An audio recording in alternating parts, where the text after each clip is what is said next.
Hello, everybody out there in the internet. Welcome to Aimless Podcast, Mirror Match number 10 with Tekken Master, joined by... Draptical. And Gamer12. So yeah, what you've been playing, and some new stuff. And that's it. Because RPG is MIA. We have no idea where he's at. He hasn't, messaged us through the usual channels. They've been like, dudes, I'm not going to be there, or whatever. So he's like, I'm kind of worried that someone might have done something to him before I got the chance to take him out. Just saying, because, I got dibs on that. So, don't steal my kill. But yeah. back to the podcast. Who wants to go first on what they've been playing? Well, Steam is suddenly really awesome to me. And, I had a scare today where my, Alienware, died. And I couldn't boot into it. And I was like, you gotta be kidding me. Oh my god. I haven't been pushing it that hard. I've been playing Faster Than Light, which is... It can't be that processor intensive. It was insane. But it was actually a Windows update that almost killed that computer. Jesus, man. But luckily it was able to restore itself and then fix that, so... Whew! That was close. But yeah, Steam has been really awesome for trading cards, because I love collecting metagame stuff. And it's actually pretty vague about what you get. It just says you collect trading cards by playing games, and it wasn't even specific there. It turns out you don't even have to play the games. You just gotta load them and then leave them running. But then cards drop, which means that randomly as you're playing, you'll just get trading cards, and then I guess you get a full set and you can make a badge. And then what? Through that badge, you can get coupons and games. So that happens?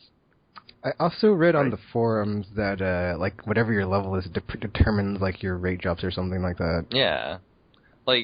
To me it seems like, okay, you get the cards and then you can craft badges, and then once you have badges, those give you experience and they increase your Steam level, and then that increases your booster pack drops or something. But it's sort of vague on where booster packs come from. Yeah. It says something like, oh, as more people make badges, then booster packs become available. It's like, who are more people? Other gamers? Yeah, it also says, check back every week, and I'm like, how am I supposed to know when I need to, I don't know when I can check in for new stuff. Yeah, it's pretty vague. And then, at some point they mention, oh, you get things like, coupons and, free games and other cool stuff. And it's just the connection is very tenuous. How do the cards turn into free games? And it's not described very clearly. But it has gotten me to play those games.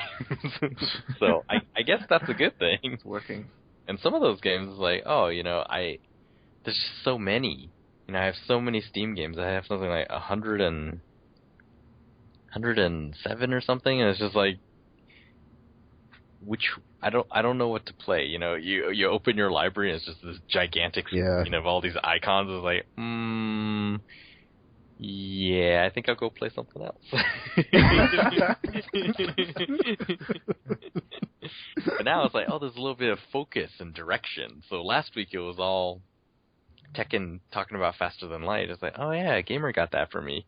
So I went to check it out, and it comes with trading cards, and I was oh, this is really neat. It's it reminds me of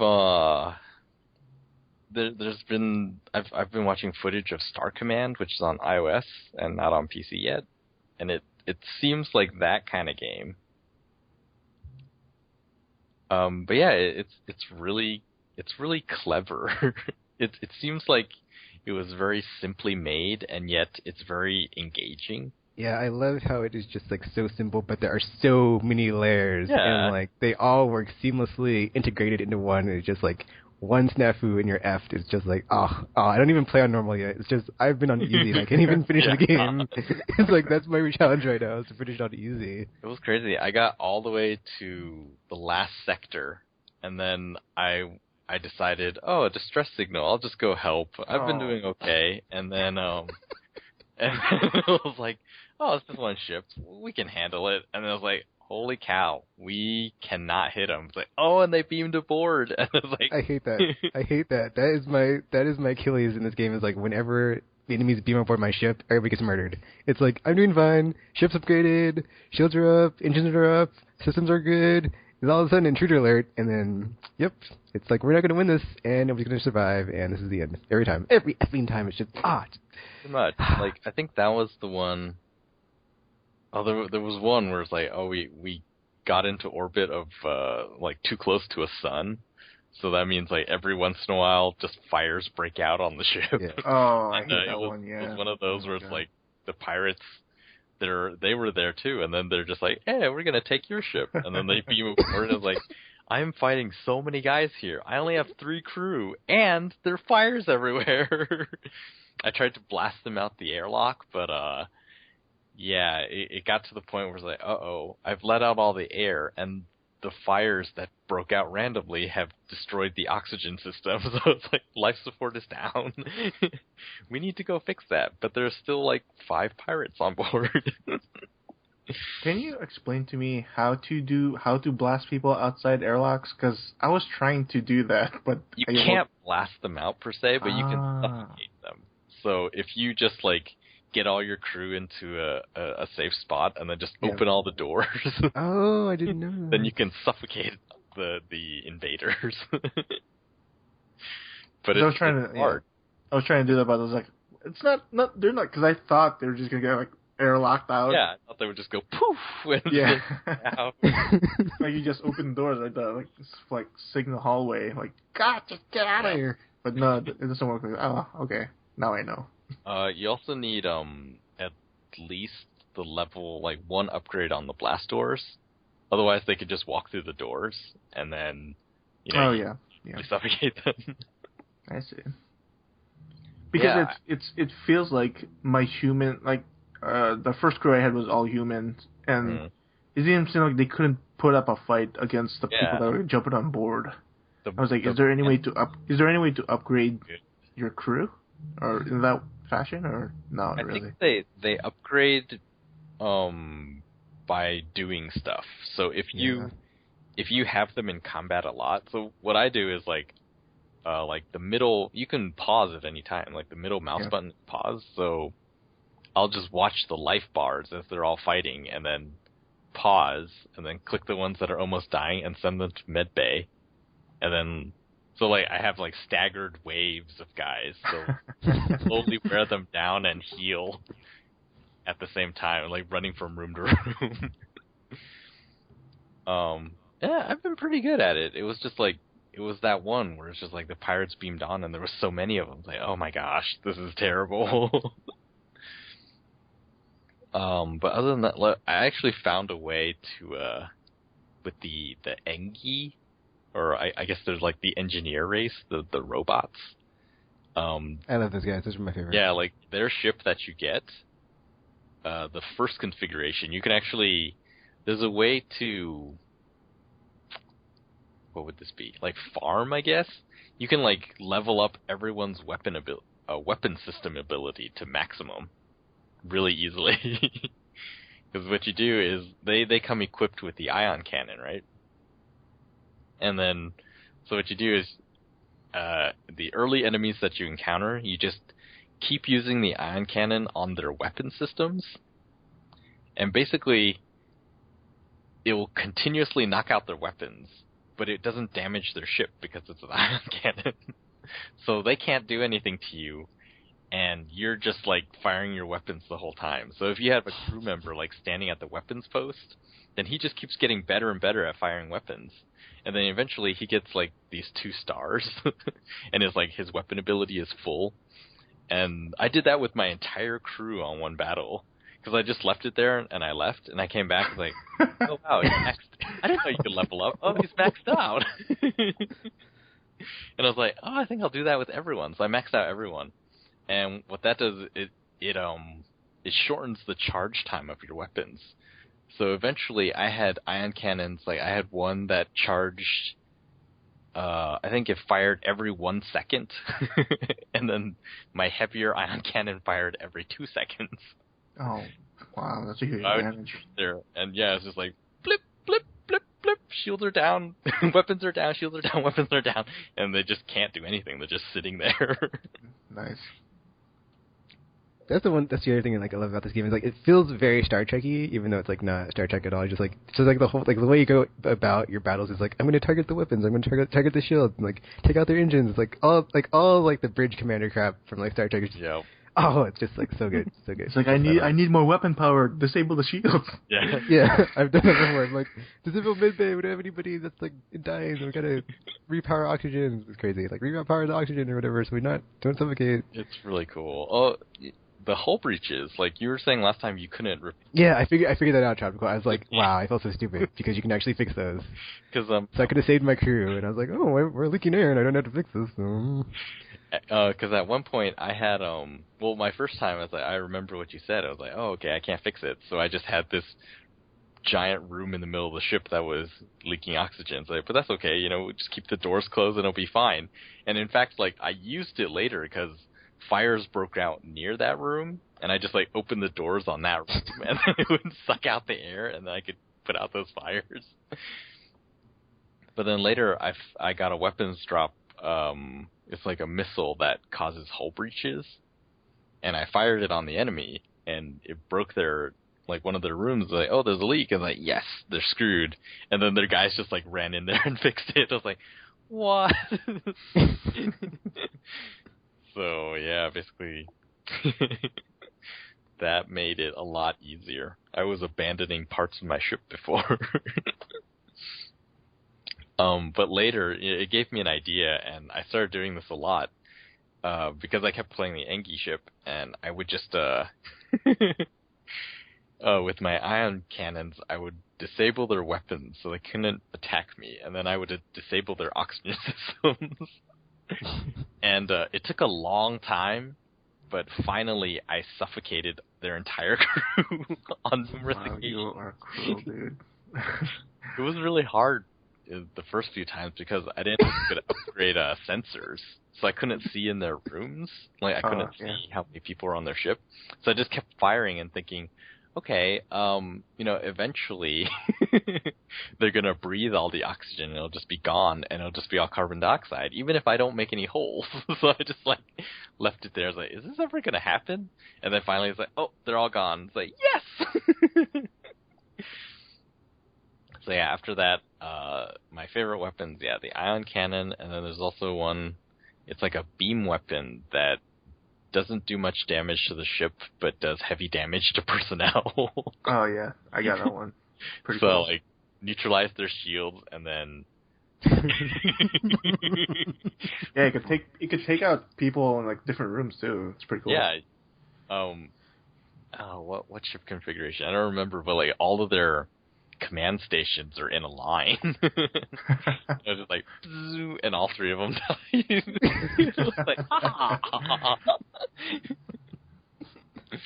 But yeah, I started not destroying a lot of ships, but killing a lot of people. I like it when they're like, oh, stop. Yeah, we surrender. And there's an option. Nope. They're not accepting surrender. Because you get more stuff when you kill them, right? You get more scrap and fuel. Is that true? I don't know. Because I always surrender. You get more scrap. I don't know if you get more fuel. You definitely get more scrap. Because I'm always like, nope, we need the scrap. Sorry, and wipe them out. That's what my impression was. I was like, well, if they're dead, the fuel's just gonna burn up when we kill them, right? So if I need fuel, I was like, okay, fine, you can go. Give me your missiles too. Yeah, I'd say the reason I use the Ingi more is because they have more fuel and they don't have missiles, so I don't have to worry about that resource. So it's less resources to manage with them. And if you can get one of the, and then I got the second configuration of that ship that has the drone, or no, it's another drone retractor, but it's just they have the drone that protects from external intrusion. Oh so yeah. Okay, if he boards the ship, I'll have the robot go after him and kill him like Lost in Space. Man, it's so fun. It's crazy. I love killing crew. I also like how the quests are structured when it's like you have multiple choices and it's like it like makes you feel bad if you abandon someone. It's like you can get in front of the ship to escort them to the asteroid field, or just sit and watch and let them be on their merry way as you watch them go into an asteroid field and blow up. It seems like you have to have specialized crew or abilities in order to pass any of those. Or I don't know about all the time. Or not all of them. Like there's the one where it's like the Zoltan want to do medical research, and then it's just like, oh, and you go over and it's fine, and they give you stuff. But like all the other ones, like, oh, there's an infectious disease that's broken out, and the people on the planet, they want you to help establish a quarantine, and it's like, okay, you send your people down, and it's like, yay, it's done. But one of your people has symptoms. No, leave them behind. But I love the dire you failed messages. Like it took me so long to learn what the NG, if you see a station that's about to explode, do not send anybody in because someone's not gonna make it out. You're gonna lose a crewman and you're gonna be like, no. And then the description is so depressing because it's before you can get all your crew off, when someone doesn't make it out, it's like, no. Oh man, so good. It feels like it reminds me a lot of those choose your own adventure books. Those books, man, they were just so mean. Like, every time you chose the most reasonable thing to do, you would turn to that page and basically you would die. And you'd have to go back. And I was like, how is this choose your own adventure? There's only one correct path. If you do any of the other things, you die. Yeah, it's so good. Other than that, I did eventually get to play Left 4 Dead 2 with some people because they had the free weekend going on, and wow, the game has a lot more content now. I haven't tried them, but when you play the original Left 4 Dead 1 campaigns in Left 4 Dead 2, do you play as the original characters? Yeah. Oh, okay. So it's like Dissidia and White Knight Chron. Is it that game? Yeah. Where the first game is in the second game, but with better tech. Oh yeah. And I played of the second game. I played the campaign that you have to get off on the boat from the first game, and they had the first game's characters in it, and that was after I'd played the second campaign with a campaign from the second game with the second game characters. So I was like, oh, okay, these guys are still in here. That's very cool. I think it was Death Toll. I think that's it. Yeah, I played the mall one. I forget what it is. With the car at the end. Yep. With one friend who had never played it before, and it was just it was very neat to watch someone who hadn't played it before reaction to stuff. It's chargers, and they don't know the names of stuff, and it's just man, it gets crazy. After that, I checked out some Team Fortress 2, which has become... It introduces itself a lot better than it used to, when it first came out. When it first came out, it was just oh, Team Fortress 2, and you're just supposed to know that you go to the server browser, and you go in and you find your server, and or you just pick a random server, and then you just play, and it doesn't really teach you anything. And now there's it teaches you how to play, it tells you the rules, it tells you all these things, and then even has matchmaking. And I was oh, cool. But there was basically no one on matchmaking, so I couldn't get into any of the games. So in the end, I still had to go through the server browser. And man, that game is so random. You walk out anywhere, and it's oh, I got sniped. From where? I have no idea. It's oh, it showed me the guy, but that's totally worthless. Because everyone is just sort of sidestepping around and just running around like crazy. And it's I don't know how people play this game.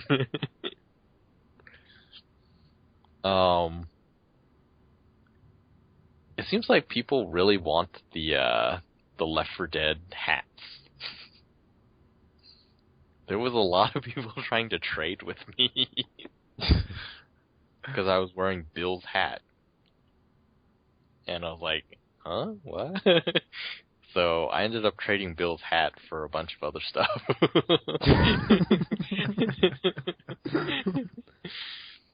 Because, yeah, in the end, it's like, I don't really care. So that was interesting. Probably not going to play that one too much. I think next up for Steam, I'm probably going to go back to Super Meat Boy. And, I don't know. It's weird psychology. It's like, yeah, we show you this thing, and then, we show you this new thing that you can collect, and then just they are encouraging you to play with offering very little. It's just like, this is very smart. Like, I was having a lot of fun with FTO. I was having a lot of fun with Left 4 Dead again, and it's just like, oh, this is really cool. Yeah, for me, it's like so cool to like go back to Left 4 Dead 2 just because like everything I've played since then, it's like it still holds up. Like as far as like co-op games, I'm like, man, it's still awesome. Like even against like Borderlands or Mass Effect, it still like holds its own. Yeah. It's like, man, it's still awesome. Especially the finales, man. Oh, like you have special infected and like forwards and then tanks. It gets crazy. I mean, we gotta get escape at the end. It's like, oh, get to the exit. Run! Wow, I can't imagine No Mercy with the Left 4 Dead 2 infected. This just got like spitters. Yeah, spitters would we used kill to play it. any strategy. Oh, you want to hide in the closet? No, you can't. Because they'll just spawn a spitter and just spit in there.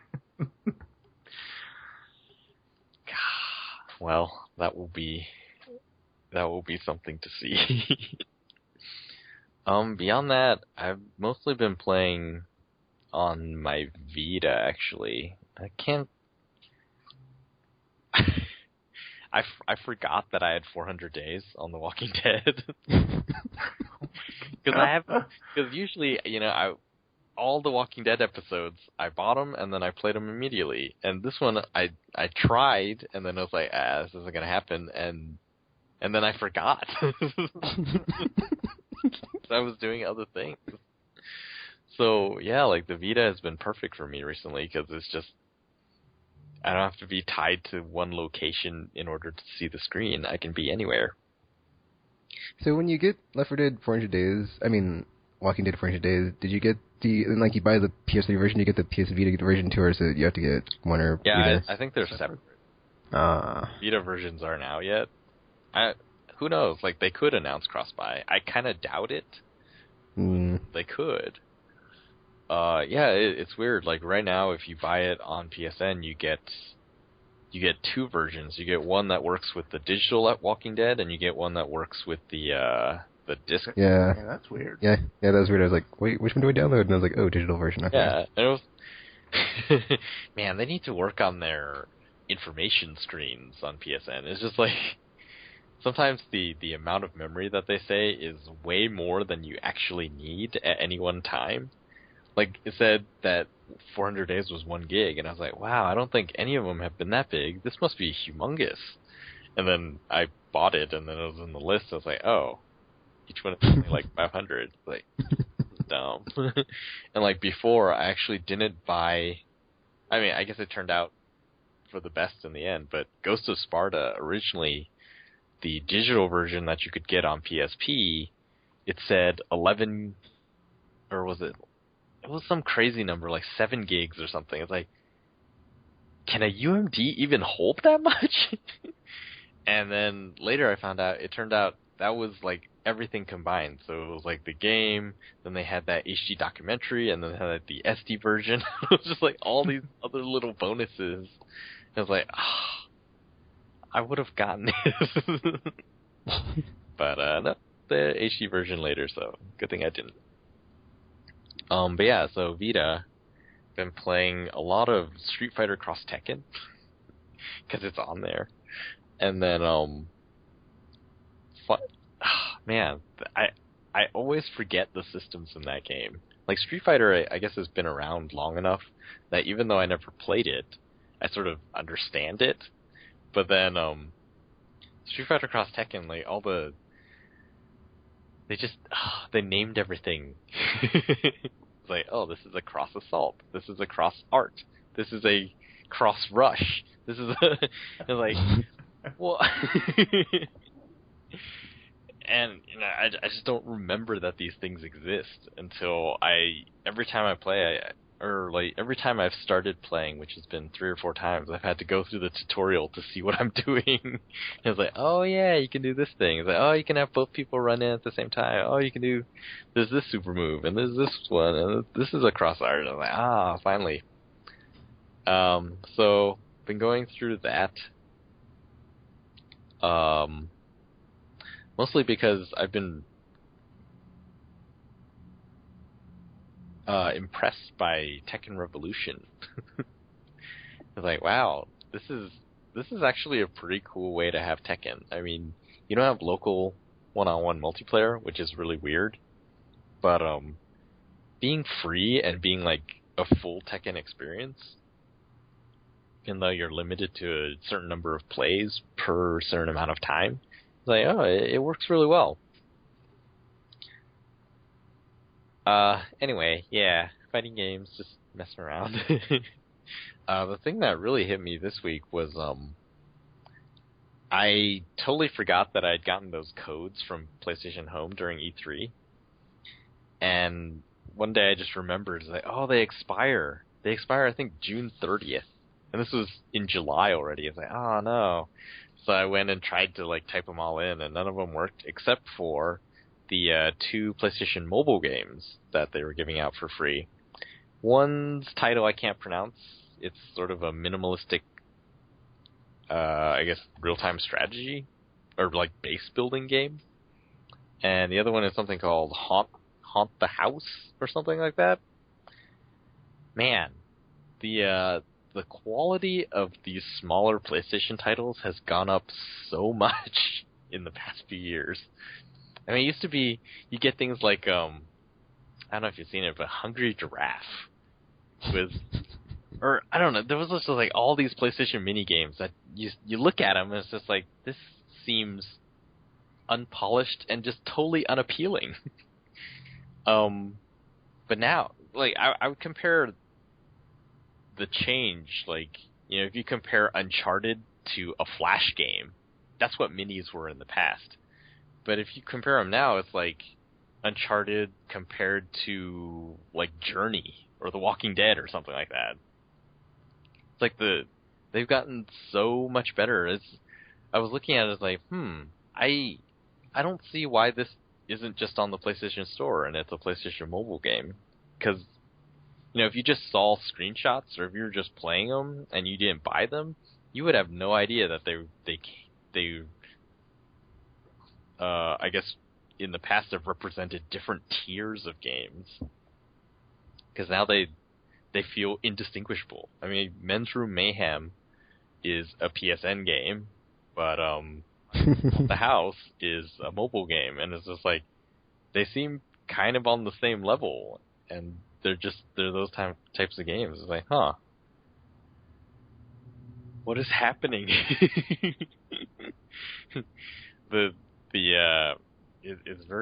It's getting very difficult to tell the difference between, like, what is a game that is worthy of being a game and which games are, you know, it's like which are the peasant games and which are the surf games. I don't know. And to further complicate it, like Ouya, been playing around with those, and it's just like some of those very clearly are like mobile ports, and I'm not really sure what quantifies them as that, but that's what they are. Anyway, yeah. Basically, that is. I don't think I've played anything really besides Steam. Faster Than Light has been my one major thing. I don't know, it seems like you've been playing a ton of stuff.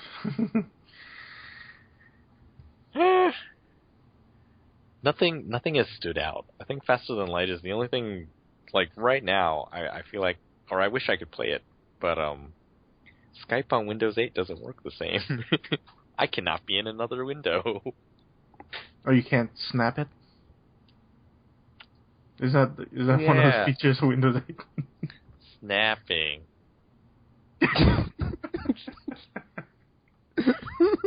You try to do it. Hang on.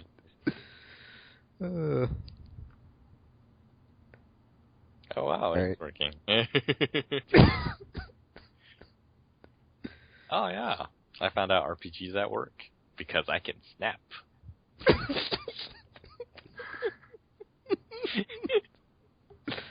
I'm not gonna play right now. There was that one episode where I was playing StarCraft. Oh yeah, I remember that. I don't remember that one very well. I do remember playing kind of poorly. So, yeah, I can't do two things at once. Okay, I guess I'll go next. But yeah, like Tropical, I got sucked into FTL. That game, oh my gosh, it is like the 50 Shades of Grey for Tekken, because it's like, I don't want any more FTL. I don't need 50 more. Okay, you can melt my shields. Okay, destroy my weapons. All right, board my ship.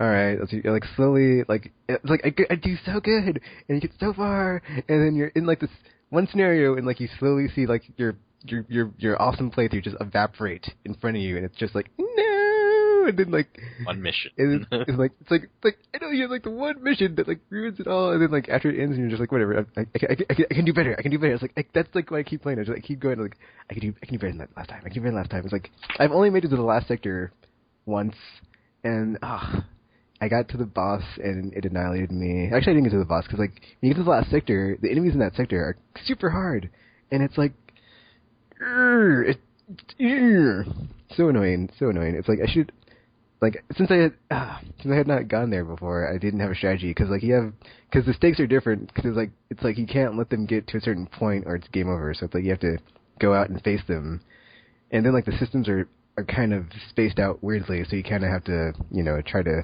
avoid the enemies, and then, but yeah, it didn't end well, so there's still that goal of finishing the game on easy and then trying normal, because I'm not going to do that until I finish easy. But yeah, like Tropical said, it's just so good and so awesome, and man, so good. Besides that, Mass Effect 3, doing my playthrough for YouTube, single player, so that will happen. Super Meat Boy, that game, really awesome. That game, like, filled my heart with joy and awesomeness because, I've been kind of railing against New Super Mario Brothers, and then this game was, like, a lot of the same gameplay mechanics, but, like, super difficult platforming, but so, like, rewarding when you get through the stages. And I got stuck on, like, stage 220 or something, the last stage before the boss on the second world, for, like, the longest time. Okay, it wasn't the longest time, but it felt very long. That's the thing about this game. You die a lot, and it doesn't feel very, like, Chad Cole mentioned this when he played it, but I didn't know what he's talking about. Now I know what he's talking about, because it's like, you'd, like, just die, like, 10 times in a row, but it doesn't feel very, like the game is beating you up. It's just like, you're making mistakes, and you can see them, and you can learn from them. It's very, like, actually rewarding to be like, oh, okay, so I can do this. I can long jump here, wall jump here. Like, as you're playing, you're like, it's kind of like the Borg. You're like playing it, you're taking abuse and you're taking damage, and you're slowly getting to that level of you adapting to like what the game is throwing at you, and you can overcome it. And it's like aha, and like you have like all these aha moments, and it's just like it feels so like good and rewarding just like to play through it and like to like finish levels and like to clear stages. And I was like, oh man, like because the first world I was just like zooming through all those stages, and then the second world kind of put up a fight. And then, like, the second boss, I was like, okay, I like, figured out how to beat him, but I, like, couldn't, I was, like, missing jumps and stuff, and then, like, that's the other thing that'll happen, I'll do stuff and, like, make mistakes, and, like, I won't beat myself up, I'll just be like, okay, I need to do this, like, I can just, like, telegraph my moves, and, like, it's very rewarding. I don't know, it just feels very different, but, like, very awesome as a platformer, since, like, not many of those exist anymore, just, like, so good, just love that game.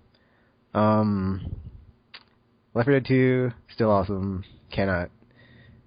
It's weird. It's like I want to say I can't wait for the next one, but it's like I don't really need a next one because like you can just keep adding on to this one. Like, because I went to like the work because that's the other thing. Steam itself is like a game I played this week because the badge thing with the achievements and stuff. I was just like going all over like through the new community stuff that I had not really looked into before, and all like the screenshots and like the guides and the workshop and all the items and other stuff.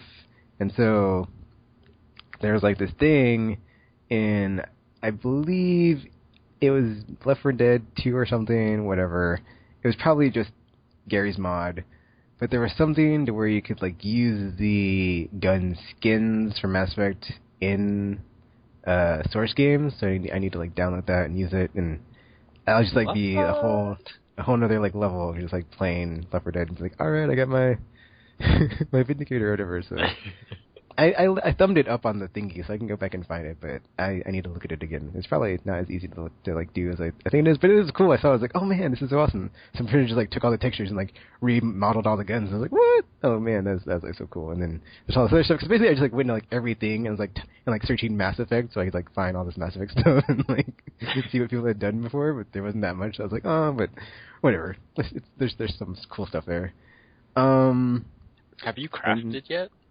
I have not crafted. I have not got a full set of cards, so okay. Yeah, that's not me. And then it sucks too, because like now I'm like stuck at level 10, and I have like 2 more XP until I get to level 11, and I cannot get like the next 2 XP for life of me. It's like, what the F, man? Seriously, stuck on level 10, whatever. You have so like 7 out of the 8 cards in Left 4 Dead 2. Oh, I do. Wow. Or I think you do, because I was looking at the list and like, oh, God, everyone else has more cards than me. It's like, oh, actually, that's the funny thing. That like one of the achievements in the I was going through the community ambassador tier. It was called something else, but there's like a second level after I finished it the first time. And like one of the things was like sell something or buy something in the market. And I was like, what is this? And I ended up like selling a card for like 25 cents, so I have like 25 cents store credit now.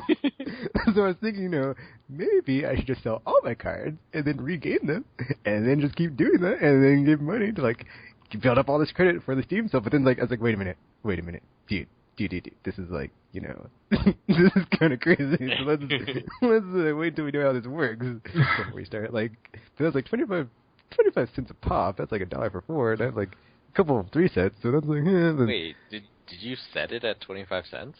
Yeah, it's like I set it to. It's like it's like when you sell it in the market, it's like how much are you going to make, and it's like 25 cents, and then it's like the other person will pay 20 whatever, or like something. So it's like did you check the chart, because it has a chart that shows how much. Yeah, I checked the chart, and it was like at the peak it sold at something, and then like at the current market it was like way lower, but I was selling it at that rate. I was like, okay, whatever, 25 cents. That's a decent, and it was like a duplicate card I had anyway, so it's like I already had that card, so I was like, I don't need to have 2 of this, so I'll just sell this one and see if I could. I didn't even know if he was going to buy it, and then like the next day it's like, email, oh, you sold this on the Steam Market. I was like, what? I made money. I was like, whoa, this is like groundbreaking. This is like really 2 weird weeks for taking. Like first he's like has Street Pass as Playmate. This week he's like making money on Steam. It's like, what is going on here? So clearly it's like, maybe I found my calling in life. I don't know, but if I could somehow mothball this and do something like larger and just, then like at 25 cents a pop, I'd have to sell a lot of cards, so. Yeah, and then it was like funny. It was like so funny. I was like going through my inventory on Steam to like see what can I sell. I was like, ooh, can I sell these hats? Can I sell also their stuff I'm not using? What else can I like just junk it on Steam and make some money or something? It was great. I actually, I had that moment because I was looking at how to trade cards, and then it said, there's like a button. It's like, oh, sell. I was like, oh. And then, it showed up the chart. I was like, oh, this is just like Diablo Auction House. Except there's a chart that tells you how many have sold and for how much. And I was like, it didn't work out on Diablo Auction House. Because, you have to put in so much time. But yes, I also had your moment. You guys do know there are foil versions of those cards, right? Yeah. Wait, you actually go and buy physical copies? No. There's like in normal trading cards, there are like special versions of normal cards. There are special versions of cards in Steam. Yep. Trading card. Yeah, I went into the marketplace to see what was there, and I was like, oh, there's more awesome versions. Yeah. Oh, okay. So they're just part of the set or what? I don't know. Yeah, they're part of the set. There's just so like you can have foil ones as part of your set. Is that how it works? Yeah. So they still only count for singles. Maybe you should sell those. I don't have any of those. If I did, I'd be selling them for a lot.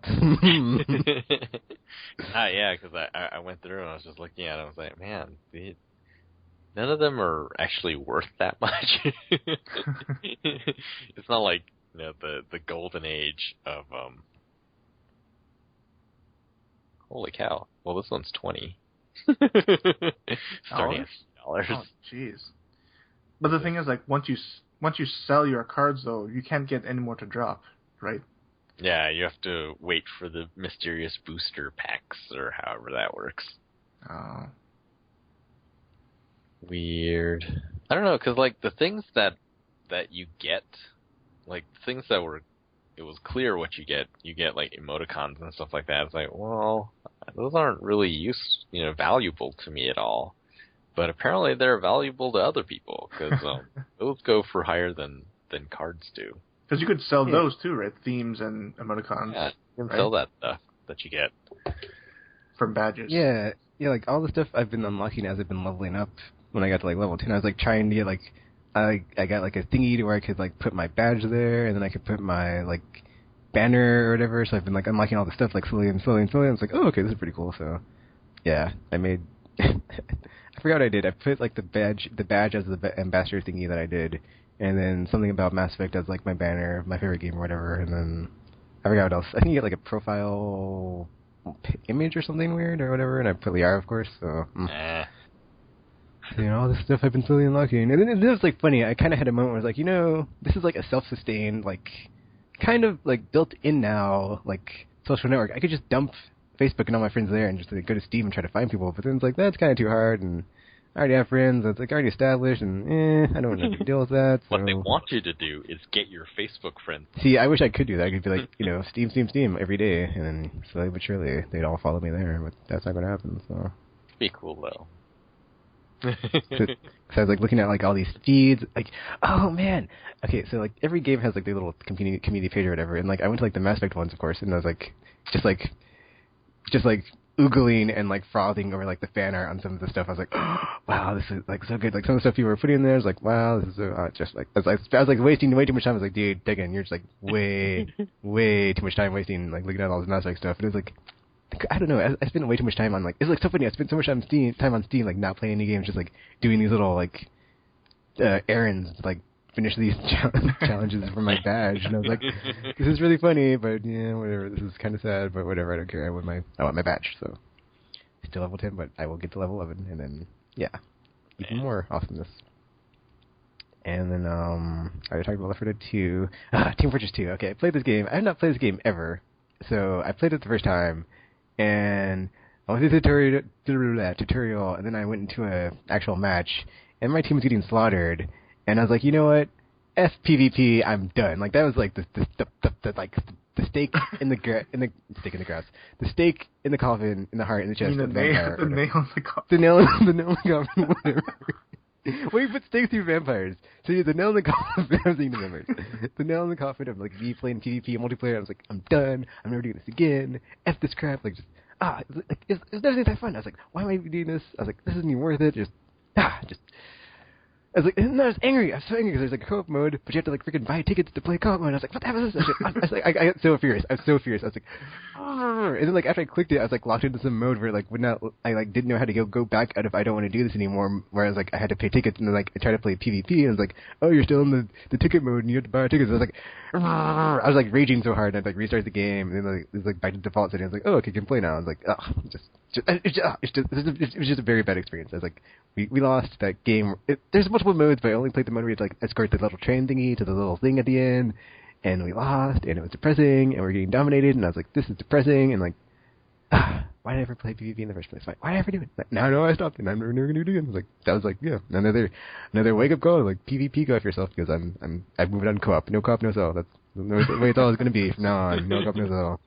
I have no interest in PvP or multiplayer. Let's go shoot people in the face, whatever. Yeah, besides that, we need more survivors for Left 4 Dead or The Last of Us. Sorry, Tactical. Come on. That ship is sunk. Co-op versus people. You gotta do it at least once. It doesn't count if you're playing versus people trapped to call. No, plus you could be playing support. Exactly. You could be the medic. I tried playing medic, and that did not go very well in Team Fortress 2. So yeah, I don't know what you're talking about support. And I tried sniper because I was supposedly a support class, and I was a support class. Come sniper, on, medic, and this is. I can. Come on. Okay, I will try. I will try once, and I'll be like, okay, I'm done. I'm never doing that again. But I'm. Unless it's good, right? What? Unless it's good. That's not gonna happen, Tropical. Come on. Let the dream die. But no. Besides that, Vanguard Bandits is still awesome on PSP. And my gosh, I had another wrinkle of awesomeness happen. So this week, there's like this ambush mid-fight, and like a whole another like squad of enemies showed up, and we were already having like this massive battle. And now I remember why I thought this game was awesome. It reminded me of Tactics Ogre, because like you had these like massive, well, not really like a massive army, but like it felt from like other strategy RPGs I've played. You only have like 5 or 6 units or whatever, and this one you have like not way more, but you have more, so it feels like more massive. And then you have like a third enemy come into the battle, so it felt like it was a strategy RPG moment where it's a moment from a game that I've not gotten before because, well, you have gotten it, but like in very small clumps. So it's like the part in Gears 3 when you have the Fallen versus the Gears or Cogs versus the monster people. What are they called? The Horde, or not the Horde. Locust. Those things. So it's like you have the three-sided battle waging in a strategy RPG. I was like, holy crap, this is amazing. And this game is from like the 90s probably, or like 2000s, whatever. It's like, this game is like way ahead of its time. I was like, this is amazing. One of the best games I've ever played. Vanguard Bandits, you're like on my list, top 10. Just so good. Just, oh my gosh, just robots and like turn-based and strategy, and it just keeps getting better. Oh my gosh, it just, but like, yeah, Vanguard Bandits, still awesome. I'm not gonna get about it from last week, but Vanguard Bandits, still awesome. Just warms my heart and soul. Just so good. And then besides that, I think that's all I've been playing because I played some. I booted up trying to, but I didn't get through the tutorial, so I was like, I'll play something else. I want to play. This is kind of boring. Let me play FTL. I'm gonna go back to FTL. So yeah, I'm hoping more games get cards added to them, so I can spend more time playing them and be like, ooh, stuff to unlock. But yeah, that's all I've been playing. I wonder if they're just gonna drop a whole bunch of them during the Steam sale. It's like, oh, these all have cards now. That's what I'm guessing. Because they already had like a batch of games get cards, but I was like, oh, I don't own them, so I'll wait till the Steam sale. Well, people are speculating because like the Steam has been dropping mystery cards, and they don't know what it unlocks. Really? And maybe it could be in relation to the Steam sale. They don't know. I think people are just hoarding them right now. It's like there has to be for something. You know, it's crazy. Like, you can actually search Steam sale, and like the top results are things like, when is the Steam sale going to start? When's it going to start? Rumors. So it's like, this is insane. Apparently, the latest rumors point to July 11th. Yeah, I heard that too. Oh my god! I've been thinking about it. Like, that's tomorrow. Tomorrow. I have no money whatsoever. I know I don't get paid until next week, and I'm like, crap. Then it's like, well, since I get paid my PS4, I can just use those funds. ... Drown my sorrows for what I will not be getting in the fall. But then you get to the point though, it's like, I own everything in the Steam sale. Guess what happened like last Steam sale? I was like, oh Jesus, I can't buy anything because I have everything.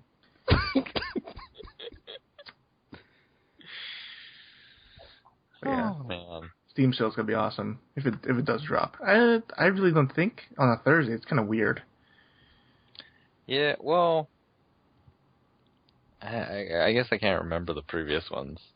Like me, it felt like there were all these sites doing sales on PC game downloads, and most of them sell Steam games anyway. Yeah. So it was just like maybe they're waiting for all those to end. So like the last one I know of is Amazon's ends on the 14th. Oh, do you think you're just waiting for them to Yeah, it was just stop. And then, you know what? We're going to pick up wherever they'll... Yeah, it was just like... That's true. They were doing the Steam sales, and then we start the Steam summer sale where there's like bonuses or whatever after all those are over. Yeah. And that's why I gifted you FTL, because there was that... there was no badges yet, but it's like there was this community thing where it's like, oh, gift someone a gift. So I was like, oh, what's the cheapest thing on here? I was like, Tropical would love this. And I do. Though it took a while.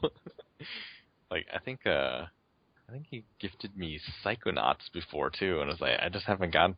That game, man, just because I played through like 10 hours of it, and then I didn't bring my memory card, and I was just like, I'll just play it again. I turned it off because I was at a friend's house. And then I have never gotten past... I've never even looked at the game again since then.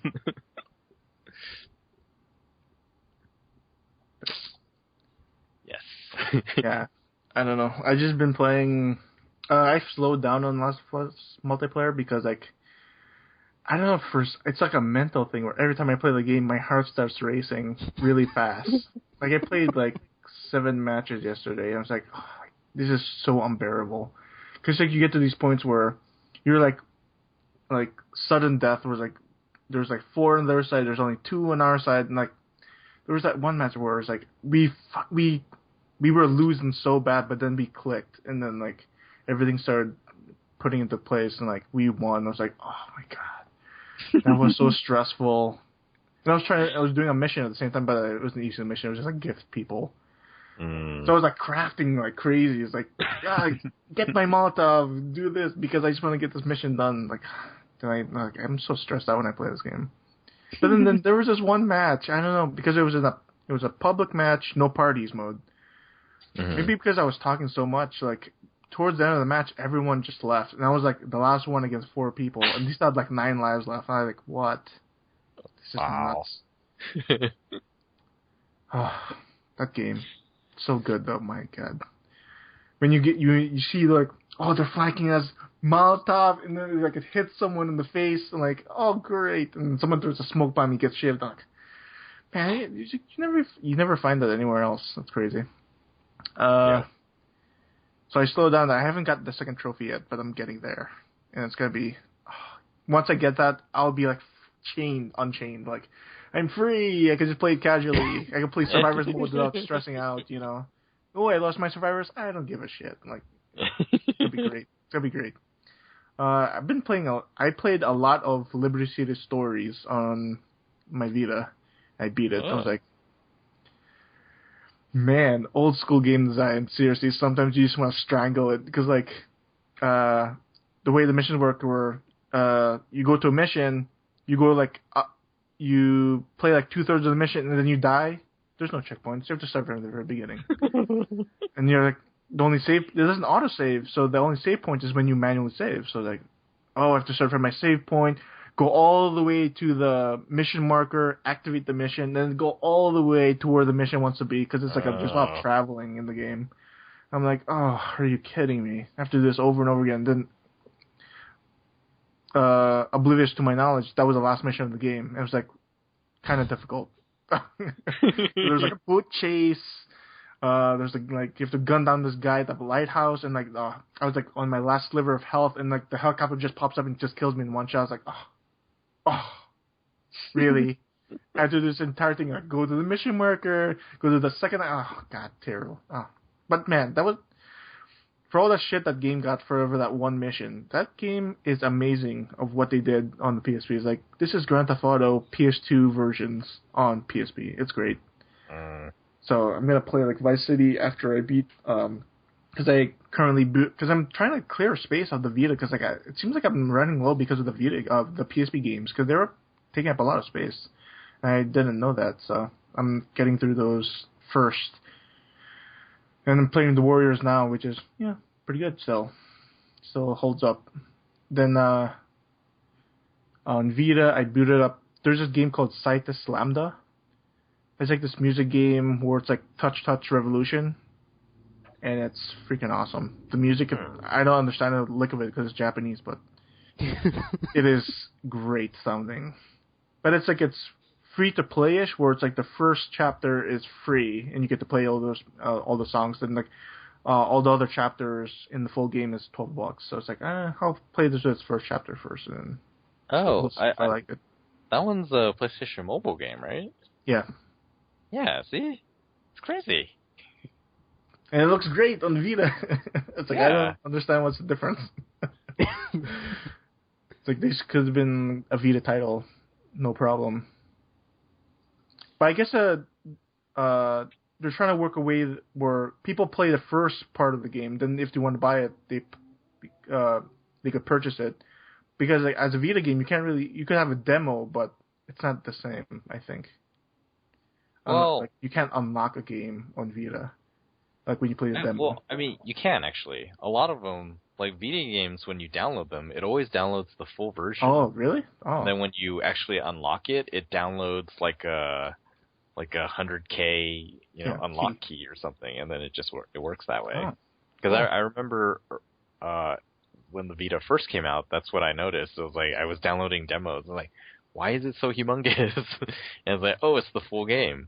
And it's just like, yeah, it's just waiting for me to pay the money to have the full game. I guess, man, it is a weird time. I mean, there are differences. Like, you could potentially play that game on a cell phone if it's PlayStation certified. Yeah, but I looked at the list of PlayStation certified phones. Like, I don't really know if there's a market for this. Sorry. You want a Sony phone? Sorry. Yeah. I guess there's development differences too. Like it's much easier to develop on PlayStation Mobile because you don't have to apply as much. You don't need dev kits or anything. You can just use a PC. Oh yeah, it's only $100, right? It's actually free this summer. Oh, cool. So this summer, if you download the SDK and you just sign up for a developer account, it's free. I think for a year. Otherwise, yeah, it's $100. Like every other mobile device now. Yeah, pretty fun game. Even though it's like it almost has like the touch sensibilities of like the Final Fantasy Theater Rhythm, where it's like you have to drag like.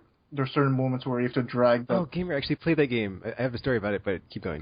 Where it's like you have to drag the button across a certain distance or something in like Theater Rhythm. So it has those same functions. Yeah, I like it. I even have it... I had it on my phone, but it's like...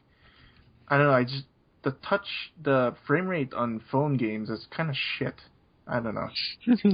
I've been noticing that. It's like on... Because like I booted up my Ouya, because I was like... I really need to play this thing because I paid for this. Like, I gotta at least get some. So it's like I booted it, and then for some reason I didn't have the final version of the Ouya interface. So like, so it's updating again. Like, what? I thought I had the final version because like everything updated. So now I updated everything to the final version again. So it's like, okay, everything they changed so much, and it looks so much better. Yeah. Then the first shit version they had on their... God, it's amazing. Like, the screenshots, the description doesn't, like, go off into the distance where you have to scroll on the right just to see it. The screenshots, you click on them, they actually zoom in.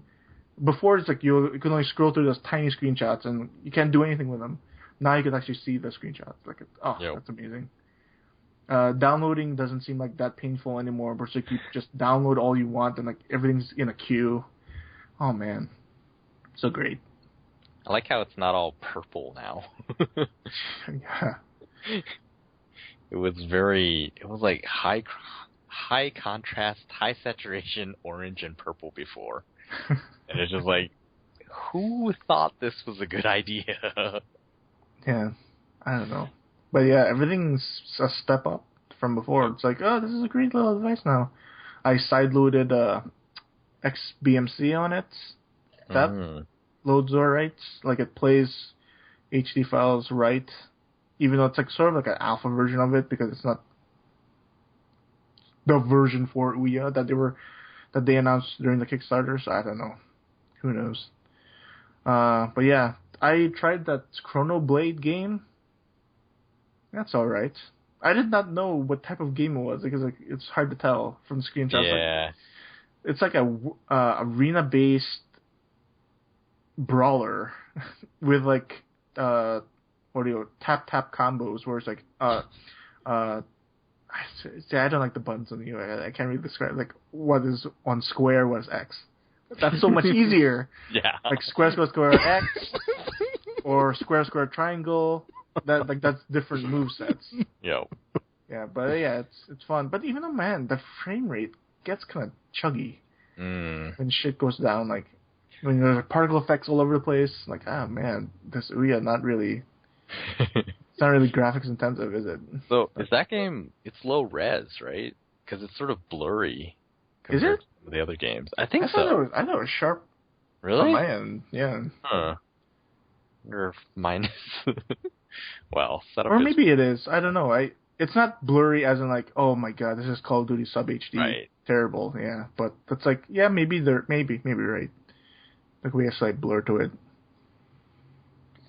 Apparently, the full game is like a Diablo type experience. Really? Yeah, like Weird. there's actually an open beta right now on PC that you can play sort of a larger version, whereas the demo on Ouya is just the combat stuff. Oh, so like you start off and there's all the chests around you, and you break them open. It's like, what is the point of this? Like, I get all this money, but I can't spend it anywhere. So when you unlock the game, it's entirely different game. Eventually, like I think right now all they have is that demo on Ouya. So like you can't unlock that one. There's you cannot buy it. Yeah. Oh. Yeah. Oh, wow. Okay. It's like there's another like a bit of a Fist of Awesome is like the name of the demo. I think the game will be called just Fist of Awesome. Oh, cool.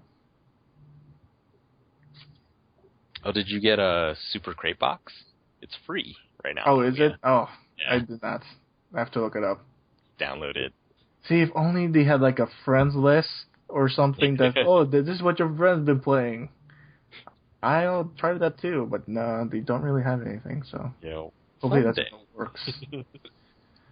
But yeah, I don't know, because there's nothing to play. It's like I was playing Left 4 Dead 2, but then I saw you guys on the see, that's the thing. I saw it on my stream feeds, like both of you got trophies, not trophies, achievements.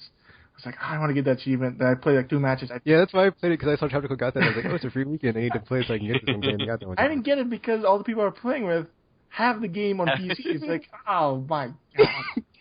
There's like one guy spamming that voice button where it's like they just spot random shit like, oh, boomer, boom. I had that happen in like every game I played. I was like, seriously?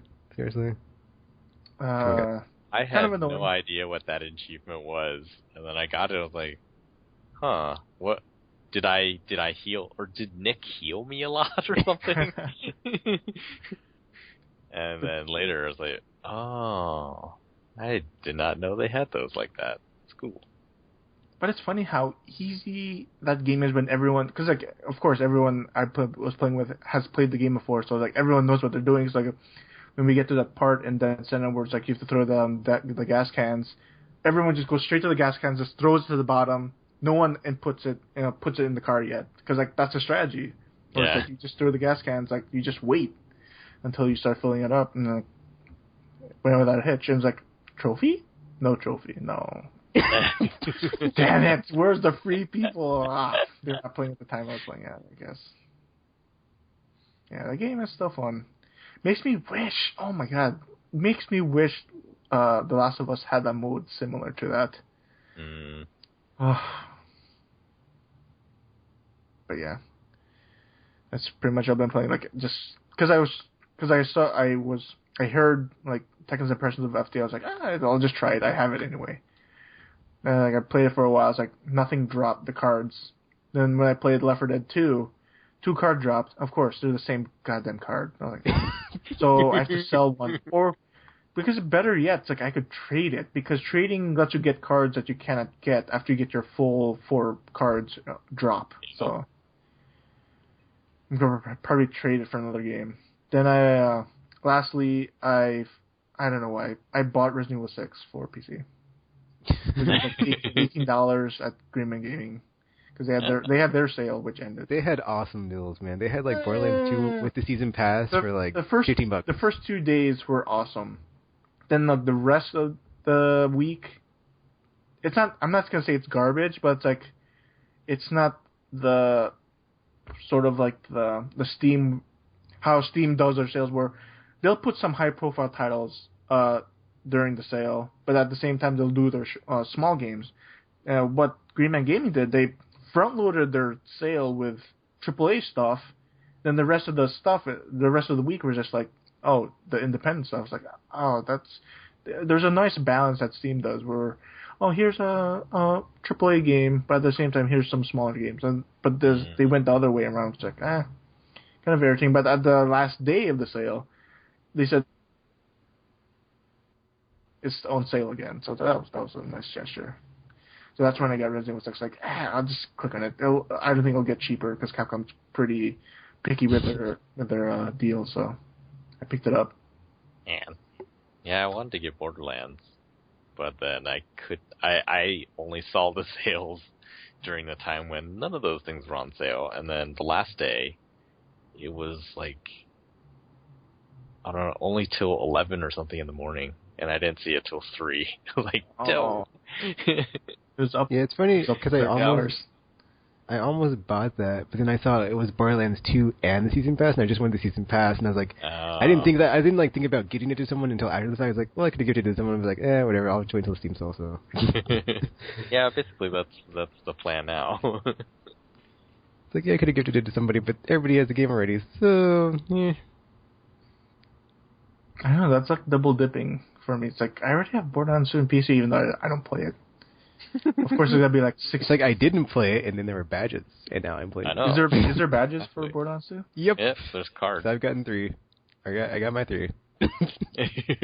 That was the first day when they had them. It was like I went and played that. I was like, I was playing it, and then someone joined my game, and I was like, hey, and he was like, hey. Well, that's not exactly what he said, but yeah, he was talking to me, and I was like, this is my first time playing, even though it wasn't my first time playing. I was like lying about his question because he was like, do people usually use mics on this game? Can you hear me? I was like typing in the chat like. Yes, I don't know. This is my first time playing, but whatever. On PC. Well, funny because, yeah, when I was playing FTL, I got 1 Engi. Or no, I got 3 Zoltan Cruisers and then an Engi for my drops, and I was like, what? Huh? And then, like when you're looking at the badge progress, it's like, it shows like who else has what card. Yeah. And so I messaged Tekken. I was like, how do you trade? And then, Tekken was like, I have no doubles. I was like, what? I'm so lucky. I have 3 of the same one. Yeah, I gotta trade with you guys, like, because I have a double of one of the special zombies. Like, I gotta trade this. I didn't want to sell it because like selling it seems kind of weird because like I don't get anything out of it other than money, but I don't really need the money. Like a tiny bit of money too. So I can get nothing for this 25 cents. So probably I have to load some more games when I'm playing PS3 games. Like I just have to load them because that's all like triggers. Because like that's when it's like, oh, Half-Life 2, there's a drops for it, so it's like I'll just load it up. Of course, like Valve has to like mess up with their game because like they transferred the game to their new conversion, whatever it's called, Steam Fight or whatever, and it messed up the fucking graphical settings on the game. So it's like it loads at the lowest hardware level when you boot up the game. So it's like, do I really want to play the game that looks like not that good? But I left it on, so that's when I get those 2 cards. I was like, I only got 2 cards. I want to get all 4. It's like, I don't know, play the game in that state, so it's like, whatever. But yeah, I don't know. Maybe it's so cruel that they're forcing me not in a like forcible. Oh, they push you off a cliff way, but it's like they're like, oh, here's a door, open it if you want to. It's like I have no intention of playing Half-Life 2, but because of these cards, maybe I should play it. Cruel, so cruel. Yeah, that's pretty much it.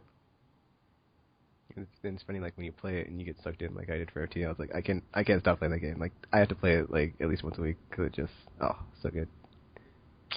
Basically. I felt like an emptiness in my soul if I don't finish that game. I saw that door and I was like, wow, this is really clever. And I went in and messed around in there. All right. Well, let's see. I guess we can just like talk about the news stuff and then wrap it up. Sure. There was. So actually, before we get to Grand Theft Auto, there was you know the Greatness Awaits ad that they released at E3 for the PlayStation 4? Yep. If you go to YouTube, there's an interactive version of it where you can actually... Oh yeah, I was wondering like how you got that free stuff. Like I saw it on your Facebook. I was like, how should I be getting this free stuff from? Yeah, like if you go to the interactive version and there's a link, there's an annotation at the end of the regular version of that trailer on YouTube. You just click on it and then it takes you to this I don't know. It's like a game version. So they have it looks like sort of multiple layers of flash or whatever playing on top of each other. So you'll have the video running, and then occasionally there'll be scenes that you can explore, and then you just click explore, and then it'll load sort of a still, like a parallaxing still frame of that moment that you happen to be in the video. And then there's like items you can click in the environment, and they unlock. I guess the marketing way is they unlock exclusive content. So I've seen things like, you know, trailers that weren't shown elsewhere, screenshots that haven't been shown elsewhere, like the Killzone Shadowfall ones. I was like, oh my gosh, are those? It says artwork. Does that mean they look like they're game, or at least digitally produced and not sort of painted? And it's like, wow, this game is gonna look crazy. Yeah, no, one of them I saw was apparently there's gonna be an auction in 6 days, and I haven't seen this reported anywhere, so I guess no one is exploring this thing. But it says that, and I really should pull it up, but it said something like, oh, they're gonna auction off props used in the making of this trailer, and the only currency they will accept is PSN gold trophies. And I was like, huh? I tweeted Greg Miller. I was like, have you seen this? He ignored me. Because of the way that I sent it.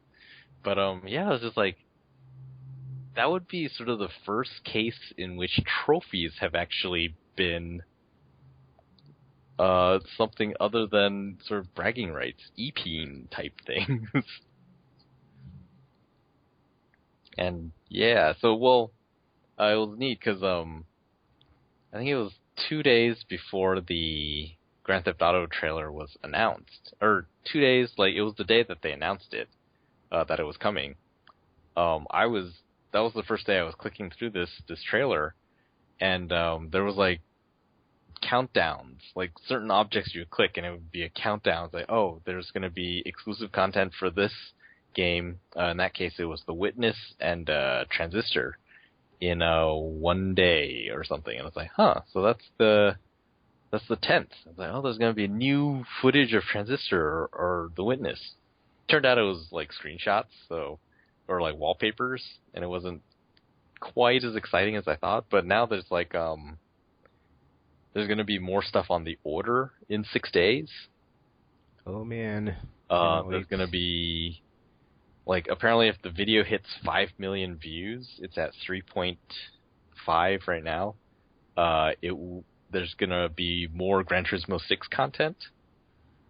Oh wait, I forgot to talk about this, but like GT6 demo, I played that, and it seems like they're going to be adding onto it because like at the end of the trial, after you unlock everything, it's like, you know, stay tuned for more stuff as we roll it out. So I was like, I think they might actually add stuff onto the demo to like play through in that game. Well, someone said if you advance the clock to a certain date, you could play this on play on a track that's not currently available. Really? Because there's even more stuff unlocks after you finish the little whatever it's called to get in the actual race thing. You get like so did you two cars and did you qualify? Or not 2 cars, but you get like a car to I was like 10,000th or something. So no. Yeah, I am. It will be a while before I get there. Oh, this is a different computer. Let me see. Yeah, I'm pulling up that trailer thing. Hopefully it's not screenshots. Hopefully it's actual gameplay footage. That'll be that would be crazy. Really awesome.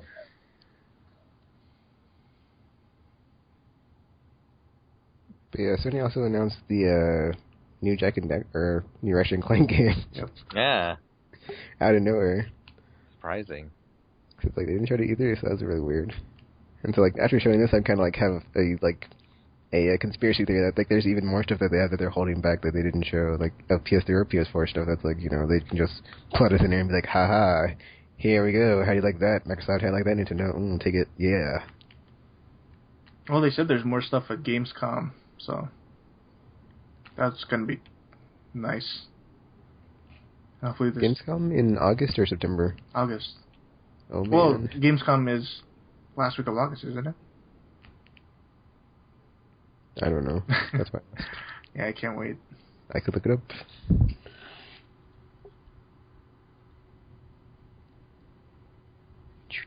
I don't get it. Insomniac. You could tell this is their bread and butter. Because there's an announced trailer on YouTube. And it looks fucking amazing. Fuse.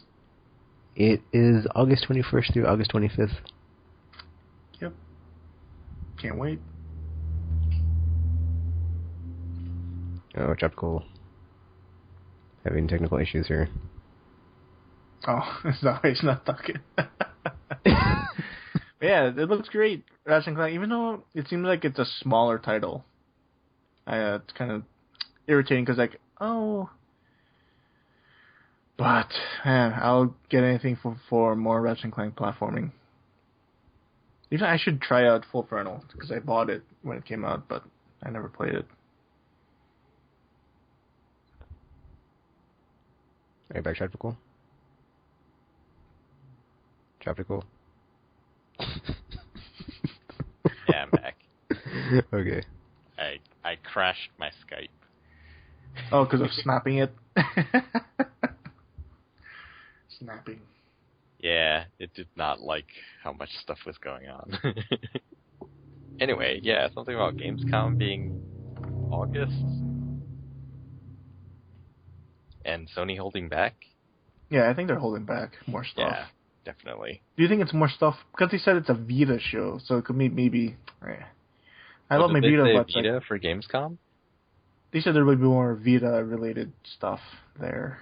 I was like, I like my Vita, but it's like, I think that the road has passed that, dude. It's just an awesome companion device for PS4, but I guess they want to push Vita, but Huh, interesting. Seeing as their first shipments kind of sold out, they kind of don't have to worry about it anymore. It's like, well, we don't need to focus on it since it's sold out. Sorry, take it. That's okay, guy in the corner. I can still try to get one. Somehow, some way. Does Newegg sell PS4s? Think so. Let me check. I'm trying to figure out a workaround so I can not have to get one from the store. Well, why didn't you pre-order a PS4?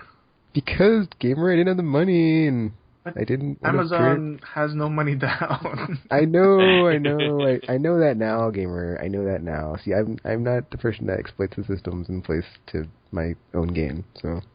See, that's the thing now, is because Amazon said they dried up their Xbox One allotment, and I still have my pre-order in. It's like maybe I should keep this pre-order, even though I don't want to. It's like I don't want the freaking Xbox One.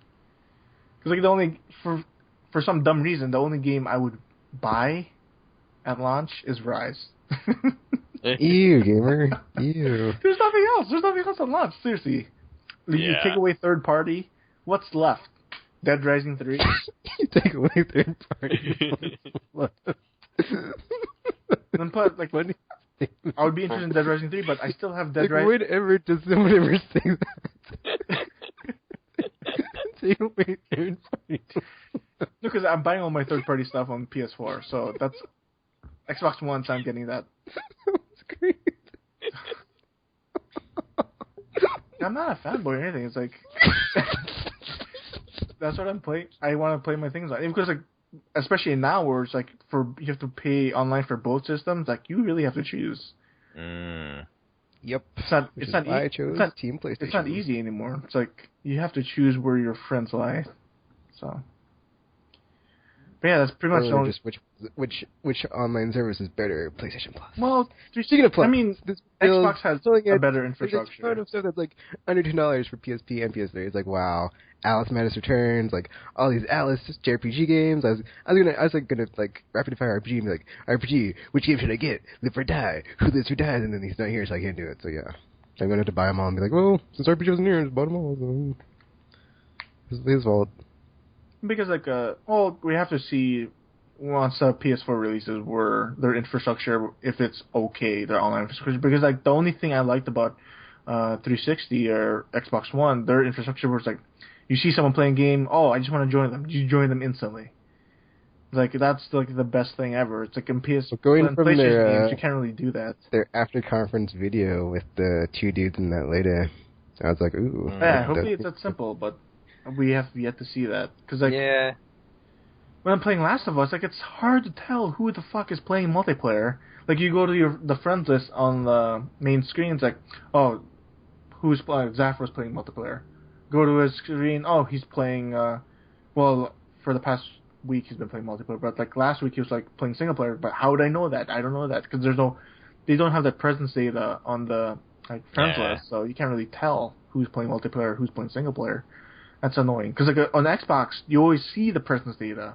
You always see, Tekken's playing Mass Effect 3 multiplayer with a specific character, like, with a certain, like, on what map, all that, good thing.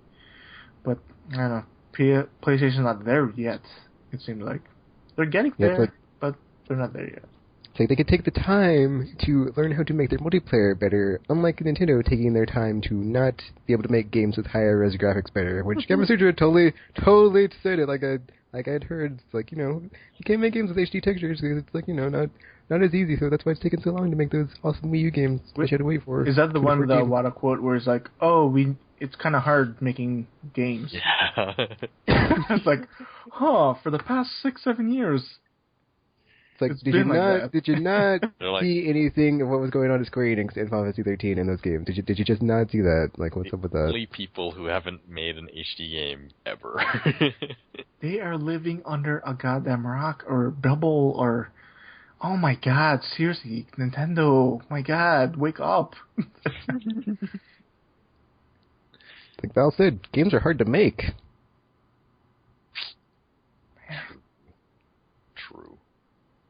Well, we're finally seeing the fruits of their labor. Pikmin 3. Did they announce a release date for Pikmin 3? I don't think so.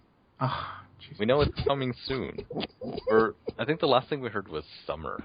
Oh. Summer. Well, we're in summer. And by when summer ends, September?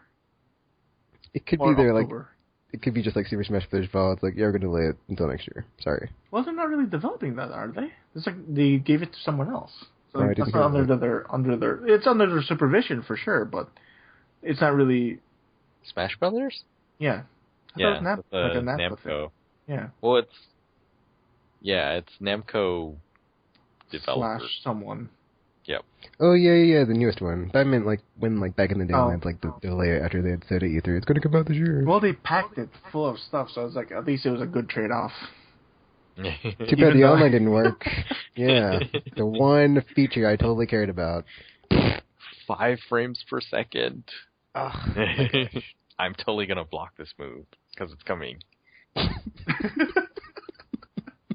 Or not. Do you know if it was a peer-to-peer system that they were using, like a host system?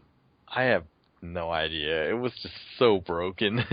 I played it once, and I was like, this is not even playing Smash Brothers. Man, Nintendo, seriously. I don't know. It's like, I look at the system, like I boot it sometimes just to look at the Miiverse pictures, and it's like I have no interest in the system at all. It's like, oh shit, money down the drain.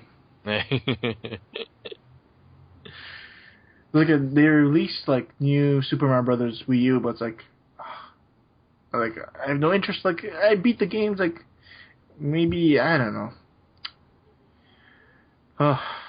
Nintendo was like their 3DS support is amazing. Like, they've announced this, like if you buy Shin Megami Tensei 4 and if you registered Fire Emblem, you get $30 on the eShop.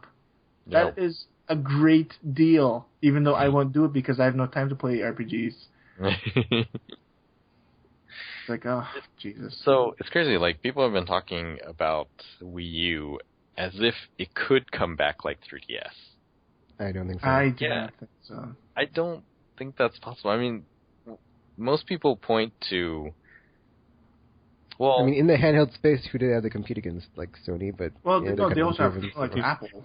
Or like, not don't buying get me started about that, gamer. You could no, I mean, not buy that's competition, but it's not as much competition as in the console space where they have these other two giants. It's like Murderer's Row, dude. Like, freaking, you gotta release that crap, right? It's just like gonna, like, GTA this fall, Call of Duty this fall, Watch Dogs this fall, Assassin's Creed this, like, it is like Murderer's Row, dude. Like, you cannot just, like, you gotta have, like, your top-notch stuff ready to go. GT 6 this fall, like, if you're not ready to go, you're gonna get steamrolled. And they're like, they don't have, their games are like, oh, well, next year, you're gonna be, like, in the red, and like, oh, look at all these Nintendo physical forecasts, they're in the red from all these losses, and blah, blah, blah, blah. So, it's only gonna get worse until it gets better. Well, next year, I think they're gonna... They might rebound because of all the games they announced. You know, yeah, because they're finally out. New after Super that, Mario World and Mario Kart could help them a bit. I mean, the wisdom that has evolved over time, like, it used to be you could get one, like, killer app, is what they still call them. And, you know, it was like one game was enough to get people to buy your system. But I don't know that it's like that anymore, really. I agree. Their party support is, like, so strong, like, currently, that it kind of negates that.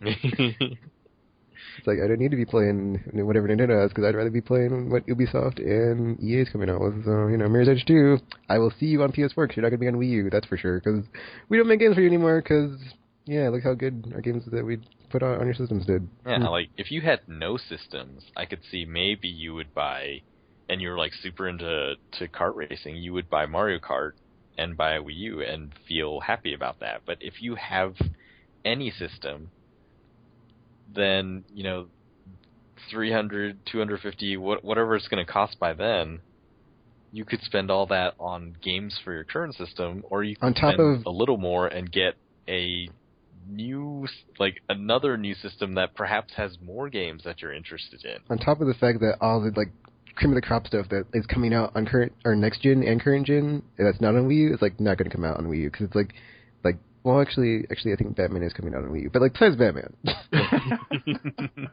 Watch Dogs, Call of Duty, like, all that stuff I just talked about, not coming to Wii U. So, they are coming to Wii U. They are? Yeah. Yeah, Watch Dogs. Yeah. Oh, it is? Well, my bad. I'm sorry.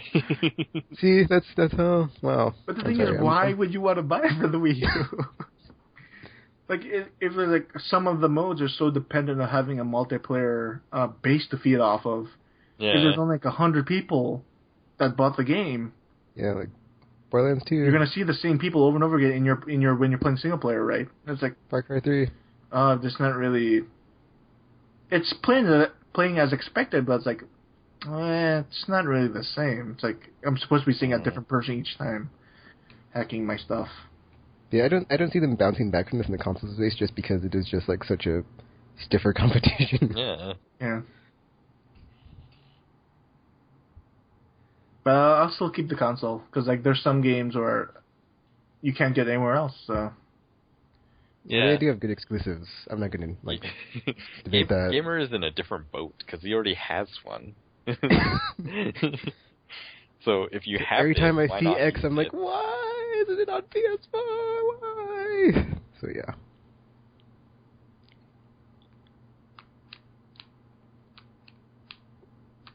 So what's the other news? Yeah. Did we talk about GTA 5? Nope. It looks amazing, and I cannot wait. Man, not on Wii U, by the way. I love their like trailers where they walk through stuff. I don't think American companies do enough of those kind of trailers. Like Japanese games, you often see these sort of overviews of the game, and it'll show you like, oh, this is how it's played, this is, these are the different modes and all this stuff, and you get to see lots of the game like that, whereas most American trailers, or there's Western trailers in general, if you get gameplay footage, it's like cut, oh, action, and you don't really get a sense of how the game is played or anything about it, really. And it's always story driven. Like, yeah, it's never dependent on what you're gonna do in the game. Yeah, that's what like sold me on Reddit was like just the trailers, because like in Red Dead we have this amazing open world. Yeah, like everything reacts to you, the wildlife. It's like like, even before the game came out, I was like, like now I can see GTA 5. I was like, can't wait. Yeah, like Rockstar, they are the only ones who really do it, and it's just like, wow, their games seem amazing. It makes me wonder, like, are the other game companies afraid that if we see what the gameplay is, then we'll just be like, it's okay? Or, is Rockstar like... I guess it shows like they're really serious about gameplay innovation and, making it fresh from a gameplay perspective. Because, I remember like the Max Payne stuff was like, oh, we're trying to do third-person shooting but with first-person responsiveness. Yeah. And well, because like their trailers, they're like snake oil people, where it's like their trailers, like they talk about all this stuff, like, oh, Max Payne has like weight shifting of its animations, like when you shoot a gun, there's like recoil, and you play the game, it's just a third-person shooter. It's like the way they sell it. I suppose that stuff is there, but is great. You don't really know. Yeah, you don't notice it. They only tell you, oh, there's like weight shifting and all that, because they told you in the trailer. It's like, oh my god, am I gonna experience that in the game? No, you're not. It's just that they sell it so well, because like they were showing a ton of stuff in the trailers. Like they were showing tennis, but at the same time, like I'm remembering like, oh, GTA 4 had bowling and it was kind of shitty.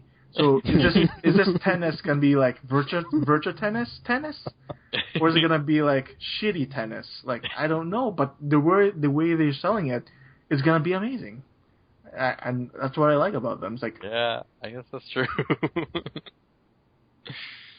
Well, for me, the reason that the Max Payne thing stood out was today watching the GTA 5 one. It looks like they have Max Payne shooting now. Yep. That part where it's just like, boop, boop, boop, boop, boop. Like, wow, has any Rockstar game been like that? And the weapon switching straight up from, well, it's not really a Max Payne thing, because like a lot of games have the weapon wheels, but it's like finally a weapon wheel. Because like in GTA before, it's like you always have to like D-pad left and D-pad right. It's like, I want the gun to... Oh.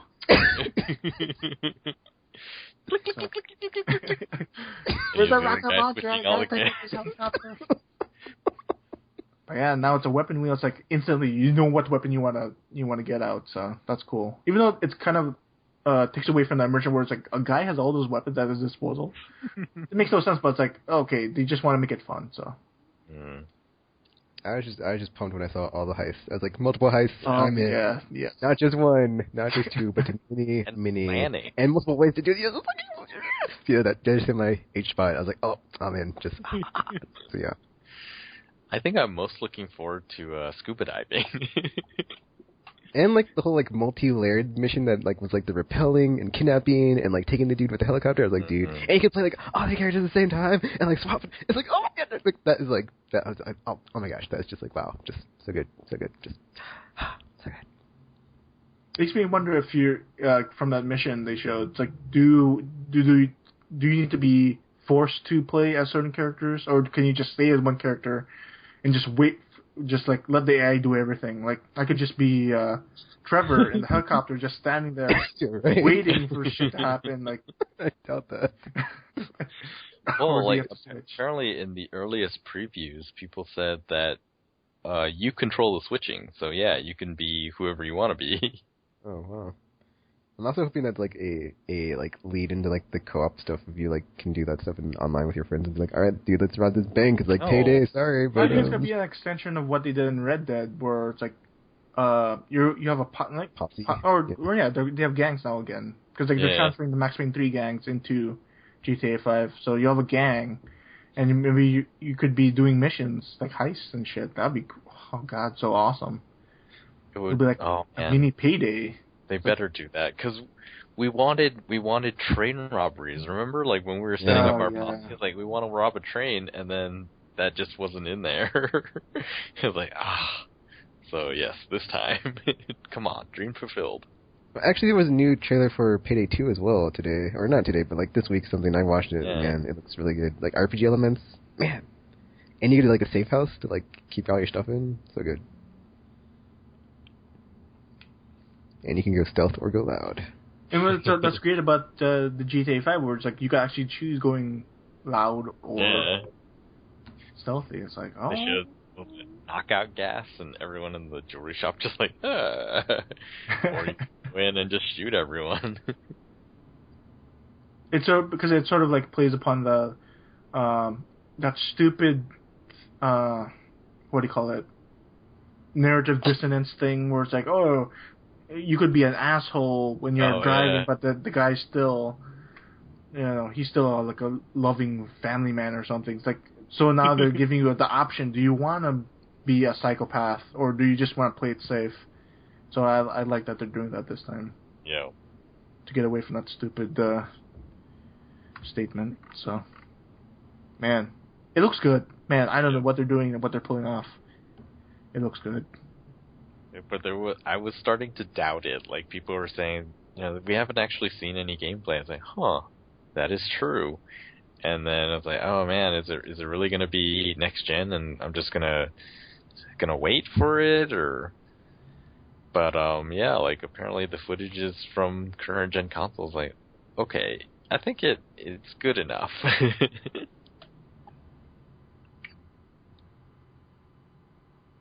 I just love when you switch characters, just when you're outside of a mission, like they're doing, all the AI characters doing something independently of the other characters. Like someone's in a car chase in the video. Like, yeah, that's great. What? Oh man, that's great. That game, I don't know. It's like they're taking all the stuff they learned from all the previous games, and they're just like compiling it and making it better. And man, that's a Rockstar way. It's like amazing. They are, even though there's like the stories where they overwork their teams to like the limits, but it's like the results speak for themselves. Like, it's amazing. I don't know. Sure, they're stressing the people out like 18-hour days or something, whatever. But the results, they speak like, oh my god, it's amazing what they're doing. Like, I don't know. It's like a balance. Like, I can't say, oh, I feel for the developer because the game is so good. It's like, I don't know. Because if the game was shit, okay, I could say, oh man, those game developers, I feel so sorry for them. But it's like, the game is good. So it's like, Also, it's weird because like usually I don't like it when a game makes you play multiple characters, but this is like probably gonna be the one that like breaks that mold for me. So usually, like when in Call of Duty, when like you're switching from like person to person, it's like, I just want to like stay with one narrative and one like story focus. But I think this is like one of those games where it's like, okay, this like did it really well, like the best of any other game. Well, Fortune Days did it really well too, but I think this is gonna be like another example of it can be done really good. Plus, I think by doing 3 characters, they could shorten the overall main narrative. Like they could, rather than being like 30-hour game, they could make it into like a 15-hour game, but that's spread over 3 characters. That'll be better, in my opinion. I don't know if you guys agree.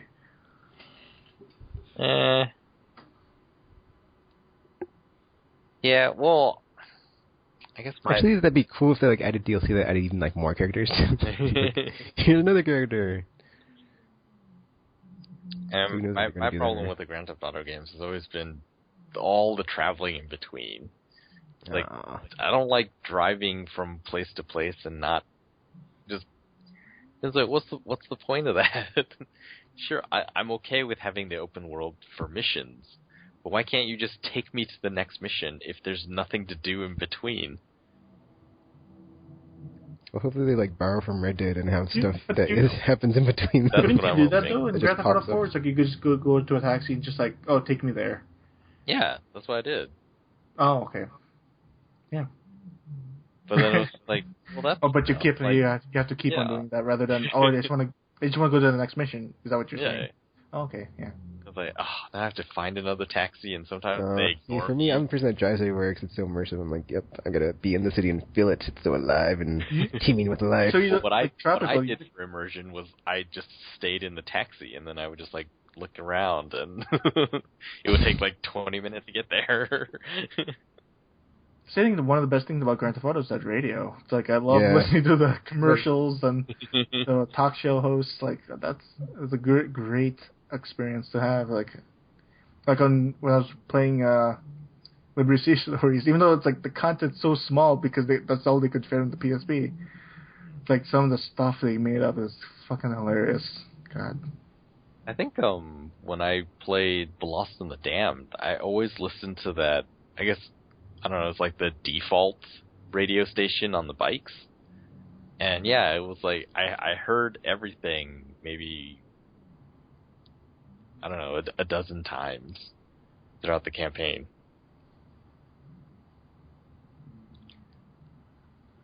Huh. Yeah, I'm hoping for more like Red Dead style. More stuff. Well, this is only the start, right? What was that? This is only the start of their series, or is it not? Of Red Dead? No, of their like video series for Grand Theft Auto 5. Oh, yeah. I'm assuming so. Like the only thing that they mentioned was coming up next was the Grand Theft Auto Online. Yeah. So different. Well, it's so soon, really. September? Man. Well, it's weird because we were supposed to have this game in May. Or that was allegedly the original release date, because that's when they always release their games. Do you think this game will like take out the mustard? Not mustard. Is that mustard or luster from like next gen consoles? No. I don't know. I think like it's gonna be really amazing, but I think we're going to see sort of the limits often. You know, I think a lot of the same stuff that happens in Grand Theft Auto games are probably going to happen in this game too. So you'll have pop-up and things like that. Yeah, I never noticed that. Going through the footage. Yeah. So there's going to be pop-up, there's going to be, you know, characters that aren't important are not going to look as good as the main characters. Do you think there's gonna have those type of animations where it's like there's flopping mouths and weird like simple animation? There was one part of the gameplay trailer where it showed, I don't know who the character was, but it was some lady and she was just like clearly not as detailed as the other. The fat woman? Maybe, yeah. I don't recall. I just because like I thought everyone in the trailer was like animated great, but I don't know. Maybe you're right. But hopefully it's not as bad as in Grand Theft Auto 4. It's like the difference between the cutscene animation and like the in-game animations like was so drastic. It's like, oh Jesus. Yeah. So this is where the time went into. Hopefully it's like an average where it's like, it looks okay enough. Yeah. I mean, I think it'll be fine, but like you put Grand Theft Auto 5 next to, you know, Watch Dogs on next gen, or Assassin's Creed on next gen, it's just gonna be like, well, clearly that one looks better. Well, did you see what they said about the next gen versions, where it's like every NPC has like cloth simulation or something, and how the wind will affect each character? It's like what? What? It's like if it's cold, like if it gets like if there's a breeze or wind, it's like they will so there'll be certain NPCs where they will like zipper up and like put their arms together like to get heat and shit. Like everything is simulated, the water is simulated. It's like, and it's gonna be a good comparison is like GTA 5 and Next Gen Watch Dogs. Yeah. They're both open world, like urban settings. Yeah. That is gonna be crazy. It's so weird to think that there's like a whole bunch of open world games coming out at launch. I know. It's like we've always talked about open world games. You know, they only require time. Like once you have your systems down, it's like that's the only way you can fit an open world into that much memory. Is you have a whole bunch of systems, and then it's just time making the content. And well, I guess they've had a lot of lead time on these next-gen consoles because it's like, oh, we can make open-world games, and they'll be ready for launch. It's nuts. Well, the next leap for, like, now we've seen open-world games. Like, the next leap is every building can be entered. I hope that's my dream, seriously. That's Shooting style. I hope there's people brave and do things like that. Like, I always thought... Bethesda might do that. They always do that with their games. Where it's like everything is like handcrafted and placed. It's hard to say. Like, I think it takes guts to do it, though, because you have to... Even on Next Gen, you're going to have to sacrifice graphics in order to make everything interactive. And so, you know, like, if we took PS2 level... Like, if Grand Theft Auto 5 was PS2 graphics... then you could do that on PS3. Like every building you could enter, and there's NPCs everywhere. Well, no, probably not on PS3, but on PS4 you could totally do it. and almost limitless number of NPCs who have memories and they walk around. The art assets won't be that much, right? Yeah, you could cut down on so many art assets. I mean, obviously you don't have everyone standing around all the time, but with 8 gigs of memory, you could have there could be persistence of NPCs, like the civilians. You could actually have, a real population that is persistent in your world and not just randomly generated NPCs that appear when you're in their, like, field of vision. Yeah, that was, like, the biggest thing about Grand Theft Auto. It's like, sometimes you're in a road, there's, like, no one there. It's like a ghost town. And then when you finally stop for, like, let's say, 10 seconds, like, everything starts to fill in. Yep. Like, this is kind of weird.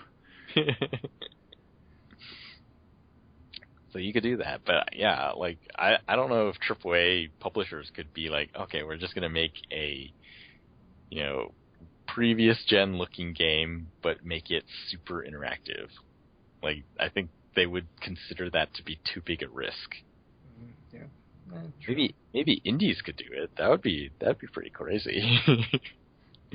Indie comes out like, yep, it looks exactly like Grand Theft Auto 3, but it is a country. It's not a city. Wow. Actually, isn't Witcher 3 also like open world and like really massive? And doesn't it come out soonish? Next year. Yeah, I think theirs is. Aren't they one of the when it's done developers? Yeah, pretty much. Yeah. I mean, their focus. But from what I heard, that game is like doing a lot of awesome stuff. But they said that game is just pretty much just Witcher with a Skyrim skin or something. No, or Skyrim with a Witcher skin. Or it's open, but it's like it's not. Wait, what's one point? Yeah, just plays more open rather than the linear, gameplay that first two has. I just wanted to see, like, when PS2 and Xbox... Oh, so when PS3 and Xbox 360 came out, I always thought, oh, it'd be really neat if you could do something like, there was a game I liked on Xbox, Hunter the Reckoning. If you could do that on the next-gen consoles at the time, but have just, like, way more enemies. And, over the years I realized, oh, they're not going to do that because it's always about graphics first. That's how you sell your game the easiest. It looks really good, and then then when they get to play it, then they can find out how good it actually is, or not.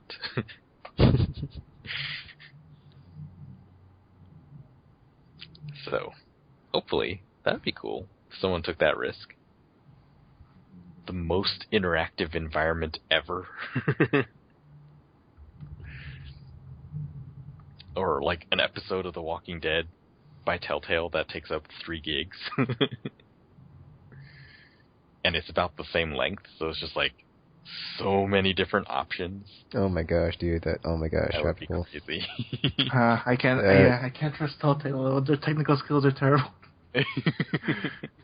Even though, man, 400 Days is their best ever yet. I've never encountered any glitches whatsoever. Wow. I had some like minor audio skipping. Oh, did you? Oh, yeah. I didn't get any. You would think that by now, with all the critical acclaim, and they sold tons of The Walking Dead, they could get some better people, or maybe spend a little bit more time.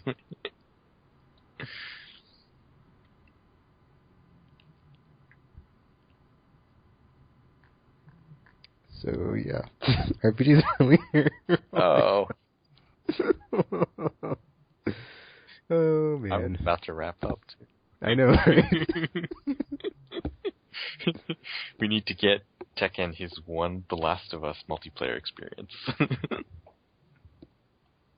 Well, actually, since RPG's here, I can tell a anecdote that I was able to recover in my 3DS. So I went to my notifications thingy because it's all blinking. I was like, why is it blinking? And like it tells you like what street passes you have and like what games have like street passes from them or whatever. And so it had like this one for like Final Fantasy, Dissidia, or not Dissidia, Rhythmia. Final Fantasy. Theorhythm. That one. The yes. Rhythmia. Theorhythm. What did I forget the title? Sorry, that one. Theorhythm Final Fantasy. So I'm going in there, and then I have this one. It's from this person named Kitty. It's like, proudly mischievous black mage. And then, they have 2 hours and 36 minutes of playtime, 2 trophies, throughout 3003, Rhythmia. And, they have some stuff about them. And I was doing some research, and I think this is another tie-in to the person I was talking about last week. I'm just saying, Oh, and if you're out there and you're listening, and you got that, if you got my profile card on your 3DS, send me a comment. That'd be great, or something. That'd be, to like let me know it was me.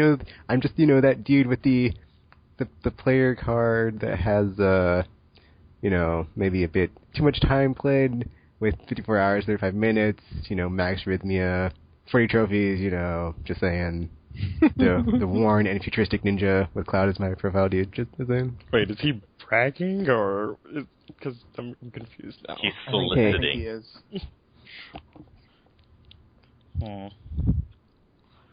This guy.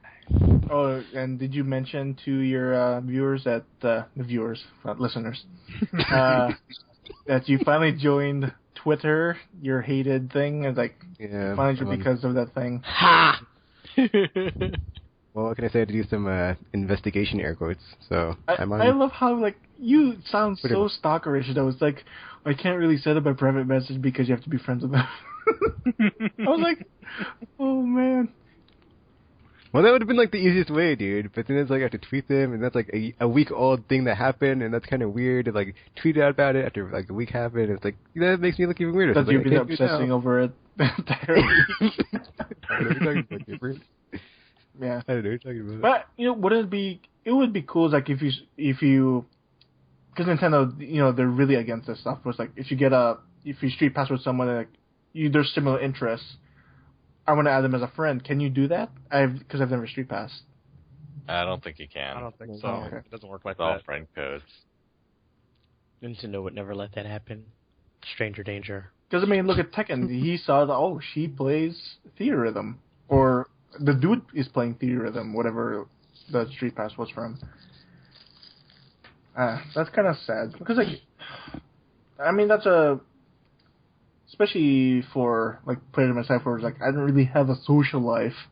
It's like if if I could interact with other people online, it's like, we have similar interests. Like, oh, that'd be cool if I could add them as a friend. But I guess with all the weird people out there, no.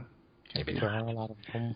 Oh my gosh, yeah, So, Toro's friend network, I've gotten a ton of friends now that I don't know from anywhere. And it's getting kind of annoying, because, like, some of them are, like, texters or whatever. They're just, like, sending out tons of group messages. And this is Vita, so it's really easy. So they're sending out all these group messages, and it's just like, I don't know you. I'm not going to click on this link to go to this YouTube thing you just sent me. Why don't you just not Do you accept their friend request? Because I'm playing that game. Do you guys get random, like, weird messages sometimes where it's like, oh, invite 50 people to get $20 PSN on PSN, money? yeah. Yeah. I do that, and then I delete that person. I'm like, yeah, you're not my Oh, friend you anymore, delete sorry. them? Yep. I get random ones from non-friends. Like, who the Really? hell is this? I've only gotten them from a few friends, and I was just like, really? Come on. You were in Gap. You should know better. Apparently not.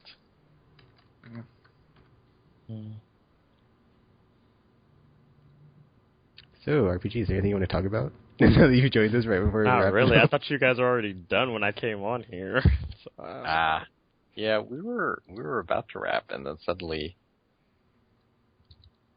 I saw your thingy and the thingy, and I was like, oh, RPG. Not dead after all. Yay. why would you assume I was dead? Yeah, I'm just saying RPG. You live in LA. That's dangerous there. It is not. It's dangerous to go alone. You should take a gun or something. It is It's nowhere near parts of LA dangerous is as people dangerous. think it is. Yeah. I think parts of LA is dangerous. I mean, you can say that about any city. I mean, The sewer system is dangerous. yeah. Like, it's not really. Yeah. Oh, since you're here, Oh. PlayStation Network. Let me boot it up real quick. Everybody talk about themselves while I get this thingy loaded. Where's my controller? Oh yeah, so like Tropical posted it that there is still Best Buy stock, I guess. Yeah, apparently. PS4. So I'm going to go ahead and pre-order that It's a today lie. Don't- after the podcast. don't- But the thing is, what I don't like about Best Buy, because I pre-ordered the Wii U from them, they charge your card how much the order is to check if you have money in your account or whatever. Oh, yeah. I think Every they do month. that for websites. Every month? Yeah, for website. Oh, that hurts. Well, I did Yeah. through the website, but through store pickup. But it still happened where it's like they charge you until the date it releases. They charge you like twice a month or something. They charge your card because I use my credit card, not my debit card. So it's like it's cool because of my credit card. But like they charge you the full amount just to check. Oh, do you have money in your account? You do. Okay. Stupid. And then like it gets removed from your account, from your credit card. They put back the money. But it's like, my God, that's a fucking terrible system. I know. Yeah, I guess I'd forgotten all this stuff. Like, when I pre-ordered The Last of Us, I must have gotten 10 emails telling me the release date had changed. And, like, sometimes the release date had been announced for a long time. We already knew what it was. But it kept sending me emails like, oh, it's changed to this day in May. Oh, it's changed to this day in May. And sometimes the days in May would be days in the past. So it was like, oh, it got changed to this one. And then I would get an email that said, oh, sorry, it's not available for pickup at the location you chose. Call us to cancel this order, or, you can go get it from somewhere else. And it's just like, it's not out yet. And so, like, the day came, and I went, and it was just like, yeah, you don't have my order. And this is like, this is ridiculous. And, well, it turned out they did have it, but they had marked it as, like, they didn't have it, and they had marked it weeks ago.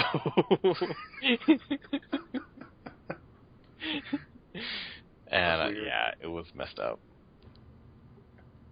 And as far as I know, like, all the physical retail places, pre-orders aren't actually orders. They're just you give them money, and that's it. Like, it doesn't actually guarantee you anything.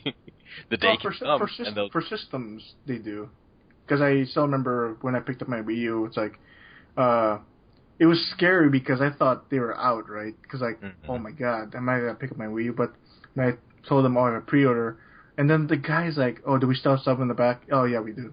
It's like, oh shit, really? They scared the shit out of me. He's like, what the fuck? Yeah, no, that's how it is. Like, it's very, because they don't.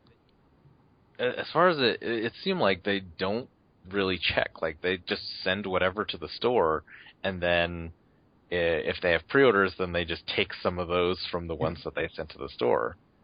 So it's like, if they had a ton of pre-orders, then maybe, they was like, well, we just don't have enough. Yeah, it's like a first come first serve thing, right? Yeah. Because but it's nice that like if they do have stock, they do put it aside for you. Yeah. Like you put your name on a sticker or whatever. Yeah. That's cool, but it's scary sometimes. There's a guy checking like, oh, we don't know where. Like, oh my god, it was scary. Even though I think back about it, it's like, man, I really shouldn't have picked up a Wii U. So I just want to put this out there. It's like, Tekken, do you want to buy my Wii U version of Mass Effect 3? Just to have in your collection. Might as well. I can't play it, so it gives it to me. Does it matter? Does it even matter? Get a curio case and just have all your Mass Effect stuff in there.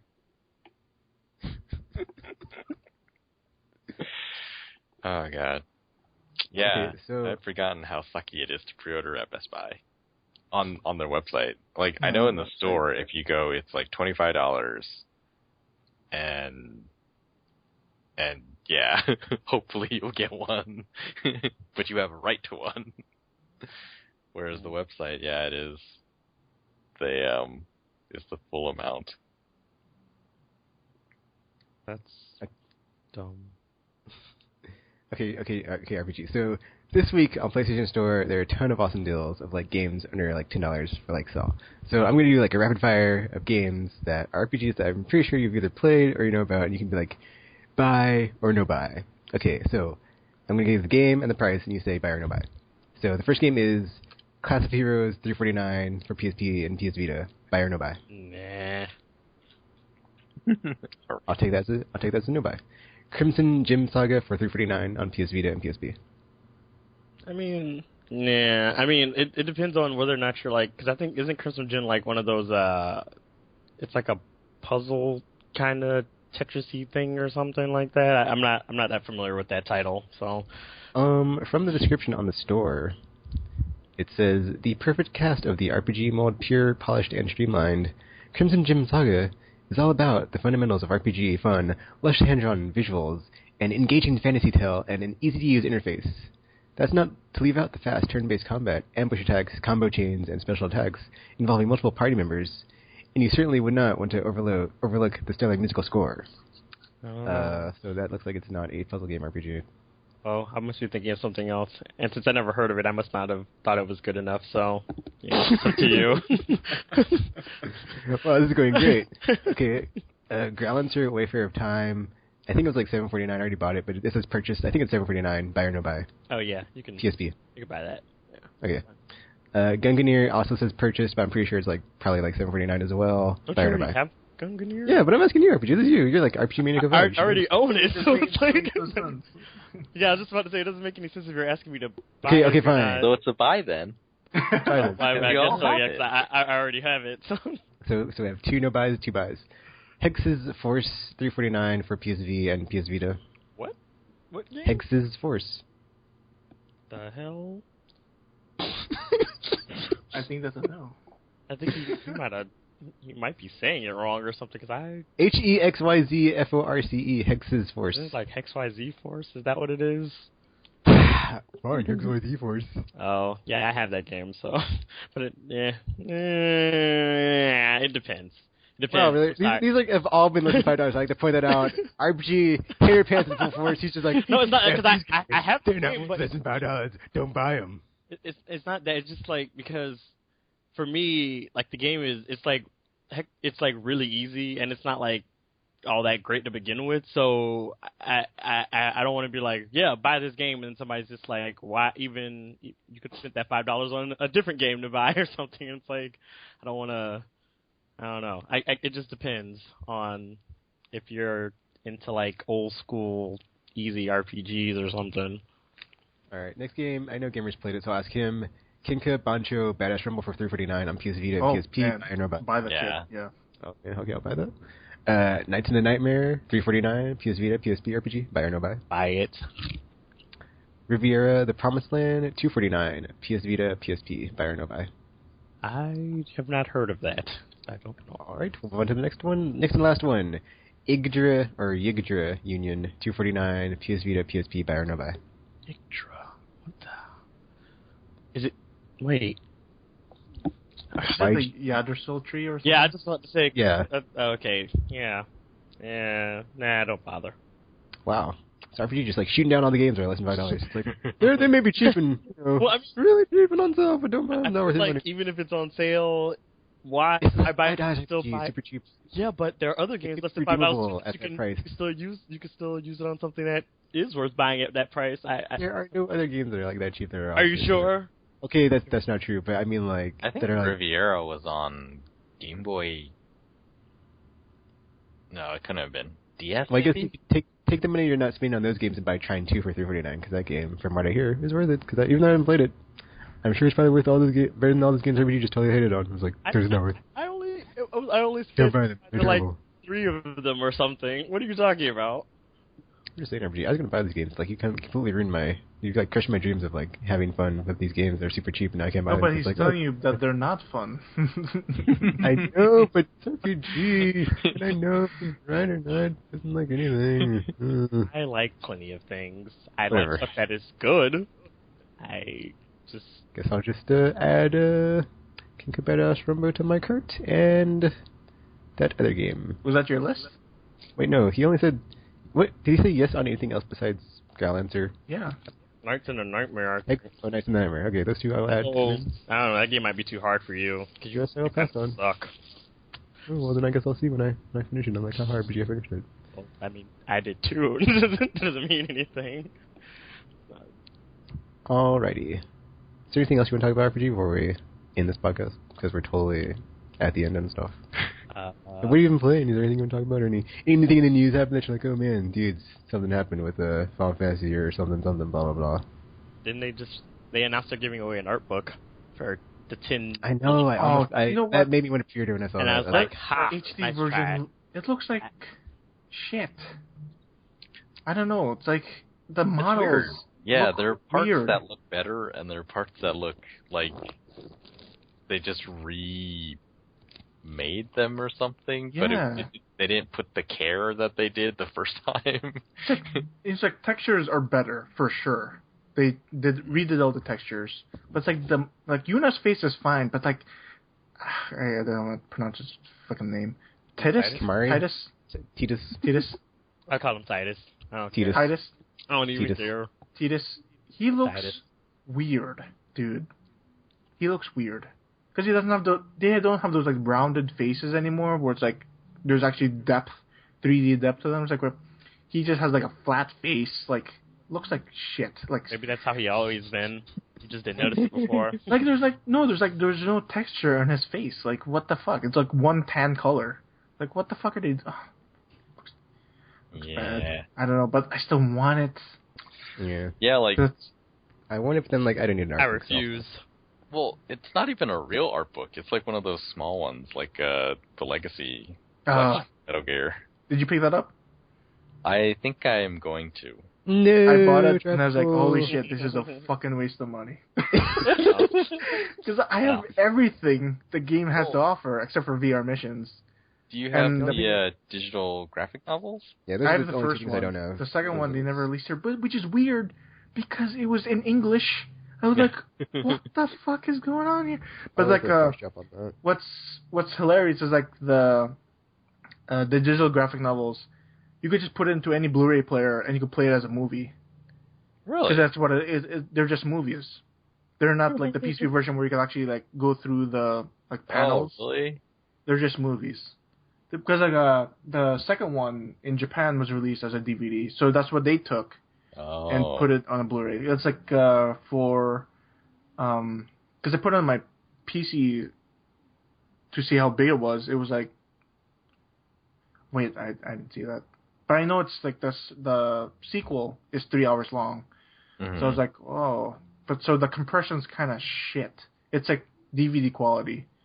But on Blu-ray, it's so it's like, because there was so much space left on the Blu-ray disc, because they only had Megas Out 2, 3, and Peace Walker on there. So that's like a combination of 12 gigs or something.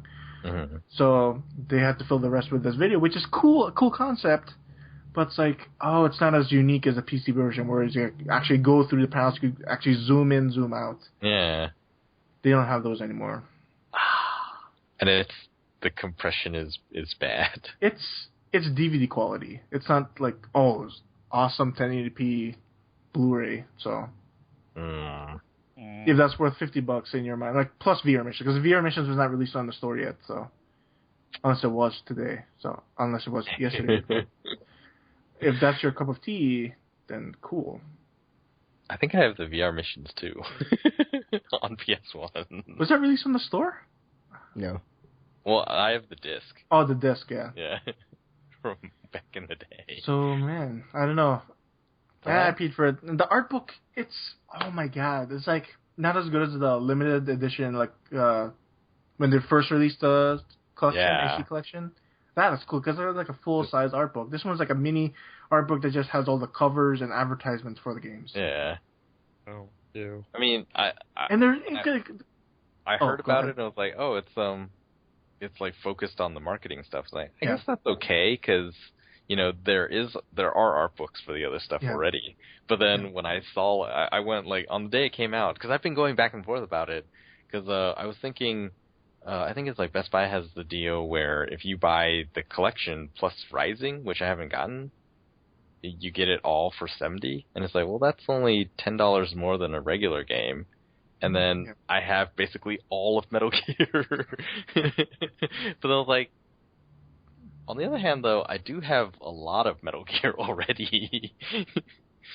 And then, I went looking for unboxings on the launch day, and I was just like, oh, it's a regular size box, and pulled out the art book, and it's a Blu-ray box size art book, and it's like paperback.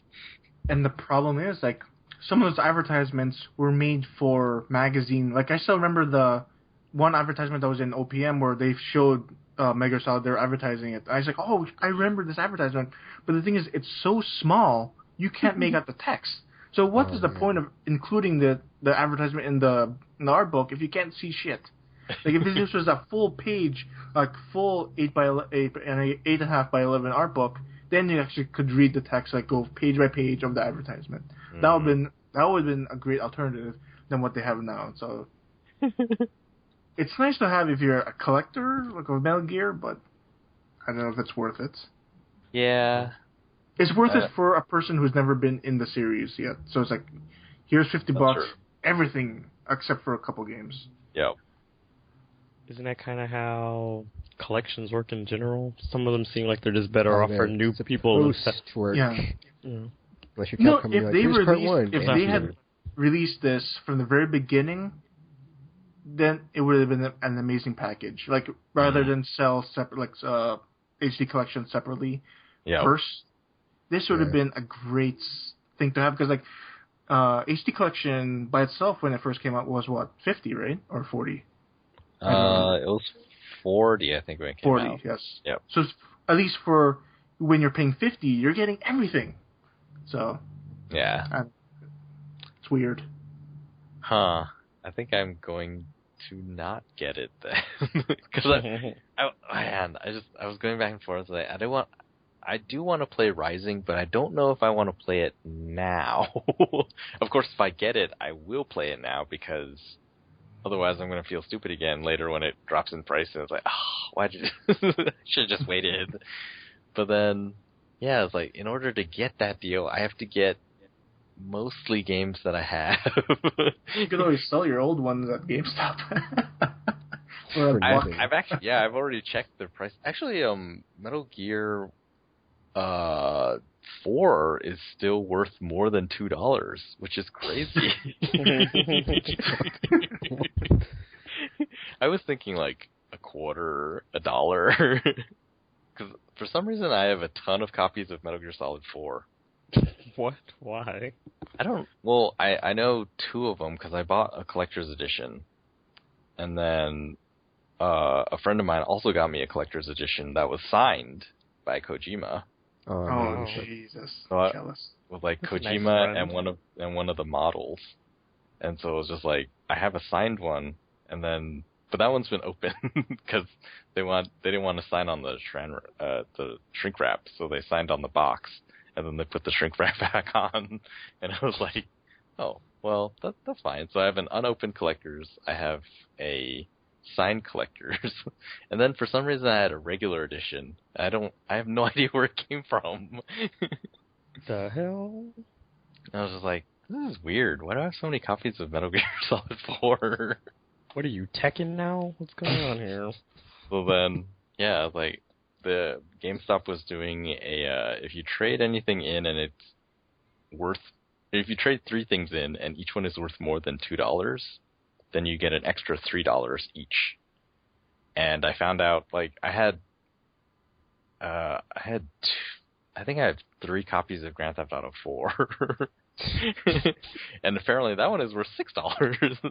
I was like, wow. So that's kind of crazy. Like, this is a side of GameStop I've never seen before. Offering more than $1 for a game? Well, it depends on the game, obviously.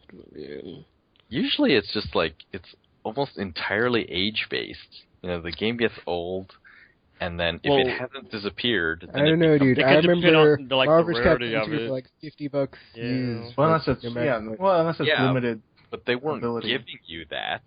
They were giving you like $2, and then they were turning around and selling it for $60. I don't know. They were like at sometimes because like I remember back when Nocturne or Disgaea were rare, and I went in before, and they were like offering like $50-something for it, and I was like, oh, it's a lot more than I expected them to. So they were offering $50. Yeah, they were offering that much, and I'm assuming they must have been selling them for even more because it's like I was like, that's impossible. They can't sell it above MSRP, do they? I don't know, because like I said, they were. There's no way, because I mean, they would get no benefit from if they sold it, or if they like offered a certain amount and then they sold it for under that. That wouldn't make any sense. They had to be selling it for more than that. Yeah, and I know they were selling Marvel vs. Capcom 2 for $60 when I worked there, and sure I think now it's like Fatal Frames are still $40 something, but like we weren't offering nearly that much to get those in trade. It was like, we'll give you $10 for Marvel vs. Capcom, and then we'll turn it around for $60. Like, I would understand if those are the practices of like an independent buy and sell store, like buy and sell video game store. Like if they would price, because Nocturne is not available anywhere, it's like $100 if you want to buy it. I think, Nocturne was selling, or at least at the GameStop I was at or whatever, it was selling like at one point at like for like $70 or $80 or something. So I think it might just depend on if a game is rare, they might think people are willing to go ahead and do it, and that's why they'd be okay with it. But thankfully, I think that's why I was surprised with Grand Theft Auto, because I was like, it's a really old game. I mean, like truthfully speaking, it's really old now, and the new one is coming out soon, and it's just like, there's so many reasons why this wouldn't be worth anything, and yet it was worth $6. Like, a lot. For their standards. That's like before the bonus, so I was like, that is so unexpected. Although I don't trade in games anymore, so, Yeah, those were just like extra copies that I had. Oh, I think I worked at a game store at the time, and I was just like, oh, it's cheap. Okay.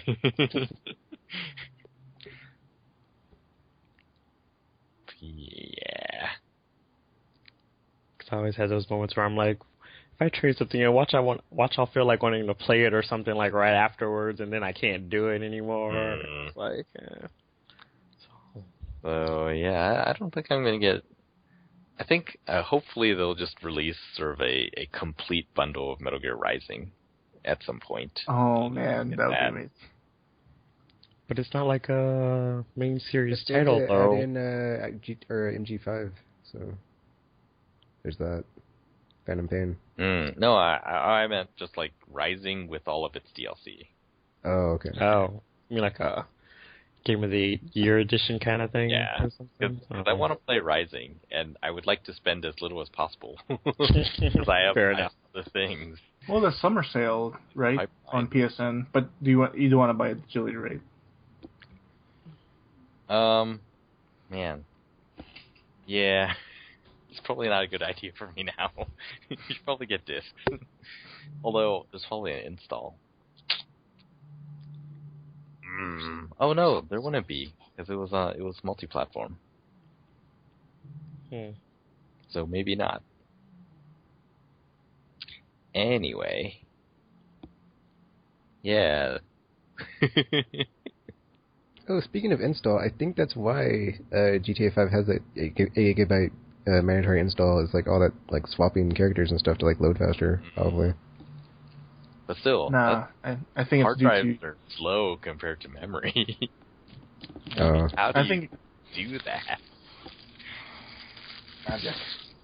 And plus, I think it's due to because 360, their version, you have to install the first X. You have to. It's mandatory that you have to install the game to play the game. So it kind of sucks if you're an arcade user. Why would you be an arcade user if you're a hardcore user at the same time? Yeah, I was just about to say. You're poor. They said, well, you there's the wrong hobby then, if that was the case.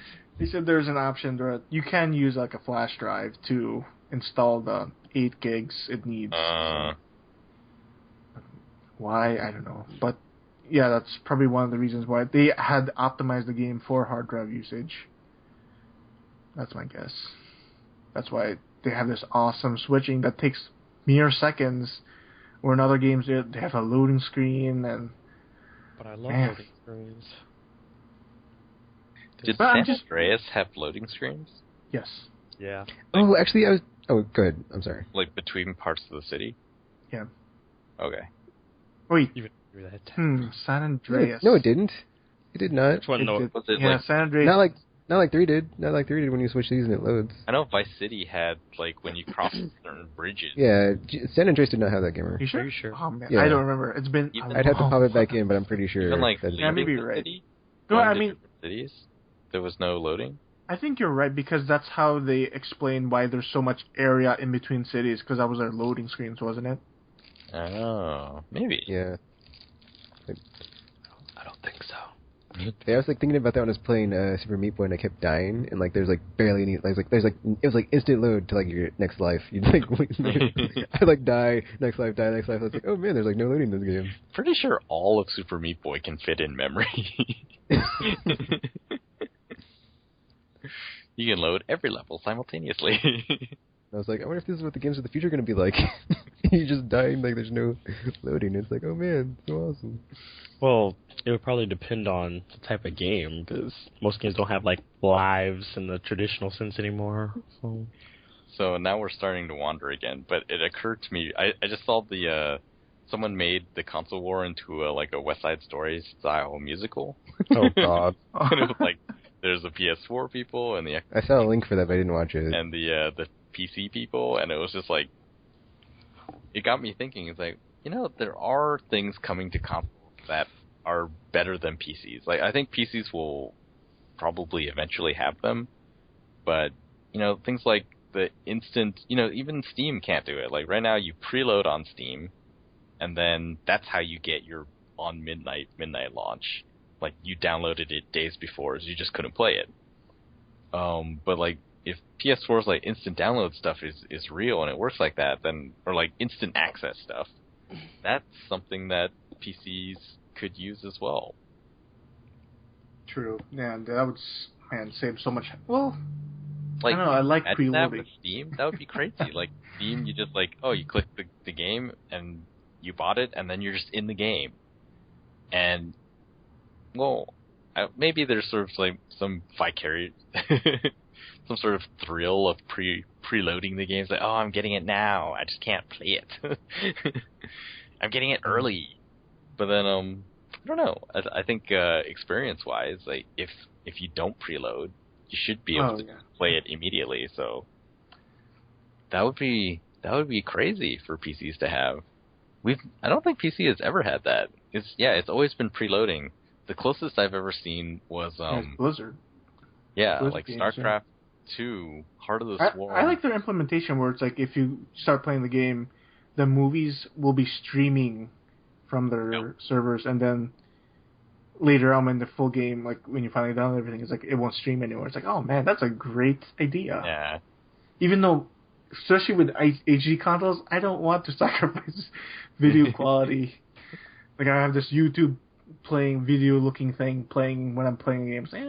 I don't really want to sacrifice that. But it's like my thing is like I'm wondering how much will I have to download to play the game, because in Last of Us, when people actually got the loading to begin, they said 50%. You have to just load 50%. But in actuality, it was like 60%. You have to play download before you could start playing. I'm just wondering how much do you have to download before you can start playing? It takes me an hour to download 1 gig. Wow. So it's an hour, let's say. So I don't know if I wanted to go through all the hassle just to play a game day one. I'd rather just get the disc, pop it in, play. Well, yeah, like that's the thing that they're trying to solve. Like, you have to destroy all the barriers before people will truly be like, okay, digital all the way. And I guess they've been kind of vague about it. Like they've talked about being instant, and it's like, well, if you have to wait like 4 hours to download 4 gigs, that's not instant, even though it's faster than waiting 20 hours to download 20 gigs. But then, there was talk like, oh, Gaikai somehow enables this, so is it going to be like Blizzard where instead of streaming videos, though, it's streaming the game? But then, yeah, you're sacrificing video quality. Mm-hmm. Well, I'm wondering their technology is like, will it just be downloading like the system files first, where it's like the things that make the game run, and then the content will be the one that's going to be downloading later? I don't know. That's weird. Probably how it's going to be. It's going to be engine, and then it's going to be like earlier assets for like earlier levels or whatnot. And then, get all your other assets later as you need them. Which is, see, that's going to be strange because they announced today that it's like, oh, we want you to have instant access on any PS4. So if you go to your friend's house and you start playing your game, then it's like, it's instant. Because they specifically made mention about, like, it's sort of pointless if you have to go over to your friend's house and then wait for the game to download and then play it like that. And so somehow, like, they've sped up that process too. So but like, if you're playing from like a later save, is it going to download the engine and then know what content? But like, how can it know, because you haven't loaded into the game yet? Yeah, that's true. And it hasn't analyzed your save file. So it's just like, this is going to be really crazy stuff. Like, if it is the Gaikai online streaming stuff, that's going to be insane if it works.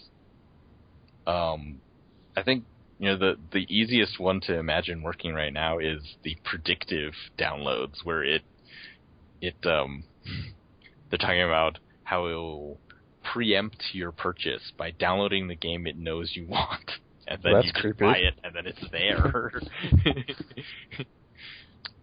It's like, I already knew you were going to buy this, so yeah, I took the liberty of downloading it for you. Maybe it is going to be. I also know your favorite color and where you live. Well, they definitely insert a Zenith because we're on the Prism network. Like, to be honest, I like the idea of when I'm playing a first-person shooter to download multiplayer first, while the story parts download later. It's like, I'll play multiplayer first. Because single player, it's the same experience anytime. It's gonna be, oh my god, seriously, the gigs on these games, I don't know.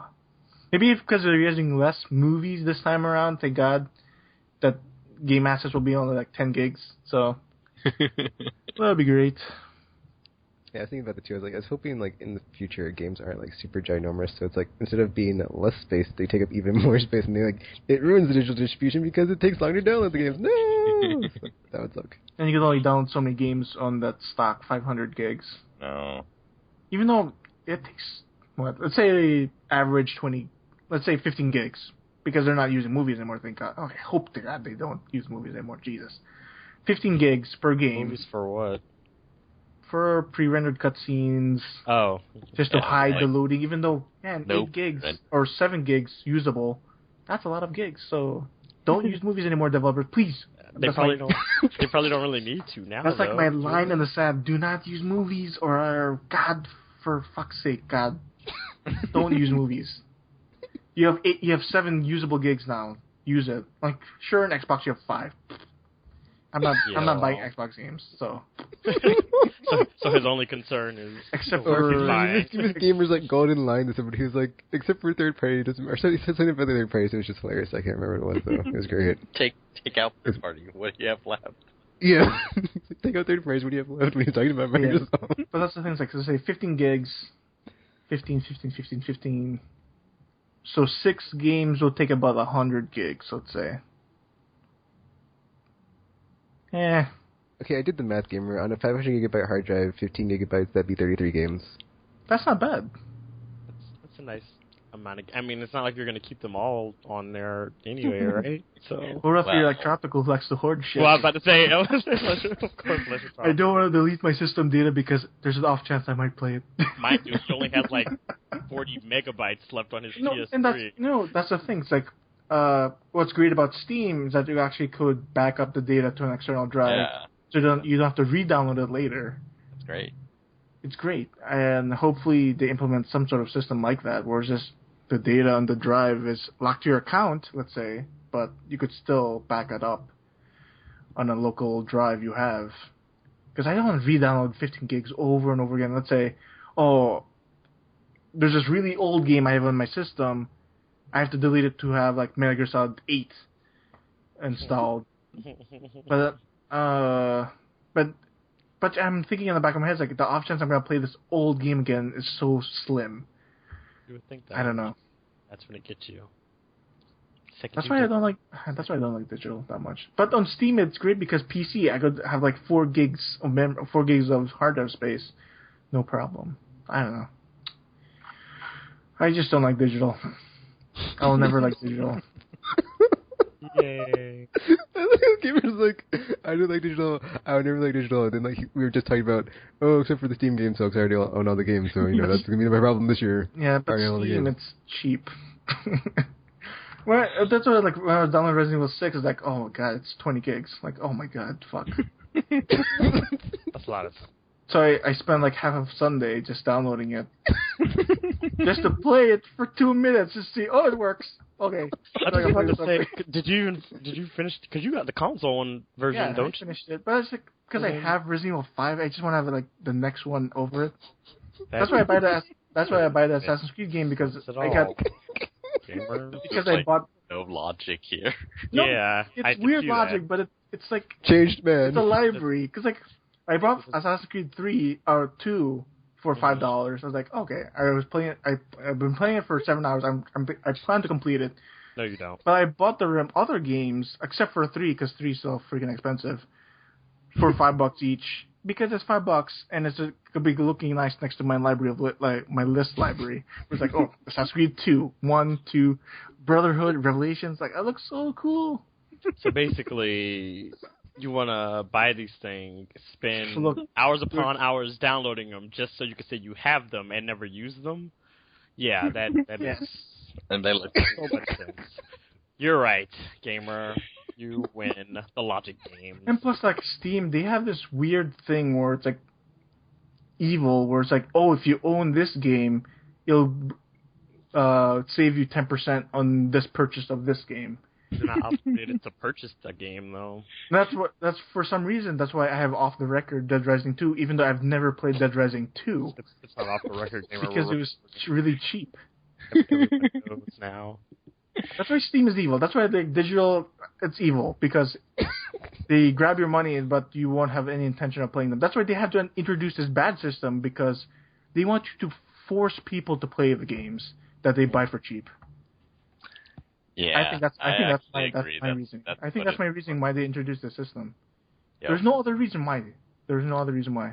Exactly. Like, people were talking about that as a problem with Steam. A lot of people, like, it was during the time when it was the pricing debate. Everyone was talking about, is it healthy to have prices like this? And Origin was saying, no, it's not healthy to have prices like that, because then, people buy a lot of games and then they just, like, have them and they're not playing them at all. And I think Steam was kind of like, yeah, that's what we're seeing, is like, everyone has, these 100 game libraries, but they're all playing Dota. And so, yeah, exactly. I think achievements was part of that back in the Xbox days, although I think Xbox was more about getting people to buy more games to pad their score. And, Steam is like, well, we have achievements. That doesn't seem to be working. Like, let's do badges. And come on, play these games. And it's working. I mean, look at the two of you guys. You played FTL, you played Team Fortress. Like, what? But then you won't play them because you were so, like, what do you call it? Like, because you're new, you couldn't acclimate to the level that players were at. Well, it's just or like, Tekken was. He couldn't acclimate to the level that you needed to be at, but Tropical... and there's, like, the whole fact I was playing, and there was, like, mics, and, like, I was playing with kids. I was like, what? I don't want kids on my team. It was like, they're bringing me down. So I was like, F this crap. Like, is there matchmaking or something on that game? Because, seriously, that was There's just terrible. no one using it, though. Oh. No, I guess I'll just sit in the server and wait for someone to join me. I think what it is, like, I think that's part of the plan, or not part of the plan, but it's, like, it's expected, because a lot of people just bought games because they were cheap. And, if they were all normal people, they would have bought games that they like or are interested in playing, but that's not the behavior of people on Steam. So now we're actually getting to see the result of that. It's like, oh, a lot of games that you bought, you don't like. But you're not too upset because they were cheap. But now you know. Is this what people go through when they play on iPhone games? Like, because it's like $1. They don't feel any regret, like, oh, I just spent $1. You're asking the wrong dude. Yeah, I don't have an iPhone. Well, so, quick question, like, have you bought any Ouya games? No. Yeah. Because they're kind of shitty. Except for that, several. And just, like, the few that are okay, like, I don't know that I want more. After I've played the free part, it just feels like, okay, that was fun. And that's, I'm sort of over it. It's like, yep, that's it. Well, there's nothing that has my interest. Like, there's some brawlers on like, there's that Fist of Awesome, but it's like, it's not as good as Final Fight. So it's like, I wouldn't pay for something that's, like, very inferior to that. Even though the mechanics are solid, but it's like, the package itself, it's kind of low budget. Yeah. And, I played Bard's Tale because, like, okay, this is a console game on this console system. Console game that was like 15 years ago, but they ported it, and it's like, oh wow, this looks great, And I don't know if I want to spend how much they were charging, like $8, I think, to unlock it. Yeah. But it's there. It's an experience that someone wants to have, I guess, but it's not for me. Unless they break that thing where it's like, it has, or what I'm waiting for is PSN/Xbox Live Arcade type of games where it's like, they're polished enough that for me, I will buy it right there and then. That's why I bought, like, Hotline Miami, because it's there, because I know it's on the store, I know it's not shit. I mean, there's some terrible games on PSN, but I know it's on, like, if it's, like, highlighted or whatever, I know they're not highlighting crap, so I buy it. I mean, that's different from Steam, where it's like, if it's cheap, I'll buy it. That's why when Tekken... Well, it's weird, because Tekken was going off his list. It's all the games he intends to buy. He just needs someone to tell him, oh, it's not good, so he'll just strike off his list. But he was intending to buy all those games because they were cheap. I don't know. It's a weird thing to go through. I had money in my wallet, and it was burning my digital pocket. And I was like, ooh, cheap games, JRPGs. We're in a strange time. Because what's great about Steam is like it's cheap games for great games. It's cheap prices for great games, rather than cheap games for cheap games. You know. Yeah.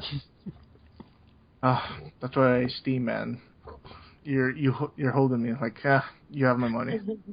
You have that Fry picture where it's like take my money. Oh yeah, it's like shut up and take my money or something. Shut up and take my money. Yeah. But then you get to the point where it's like, oh my god, I have 350 games on Steam. And because it's great, because Steam is great because they give you that percentage, right, of how many games you completed based on the achievements. That is so depressing. It's like 25% or something. Yeah, same here. It's like quarter. Like, oh my Check god. them out. Gamer, 25%. Check in. 25% of 350 is still a lot, No, though. based on achievements, like all the games that have it. Is that based on achievements? I think it is, right? Yeah, I think it's based on achievements. So that's But still, if though. that included every game, it would have been even less. Oh. Mine is lower than 22%. Maybe you guys should buy some Look new at it. games. Because I'm looking at the Steam store right now. Look at this. Alice Matters Returns, which is a great game, was retailing for $20. It's 75% off. $5. That's an amazing deal. Yes, plus. For what now? Alice Matters Returns. Alice Returns, which is a great game. I suggest you guys to play that game. I don't know Look, what that is. compared to Final Fantasy VII, $12. Oh.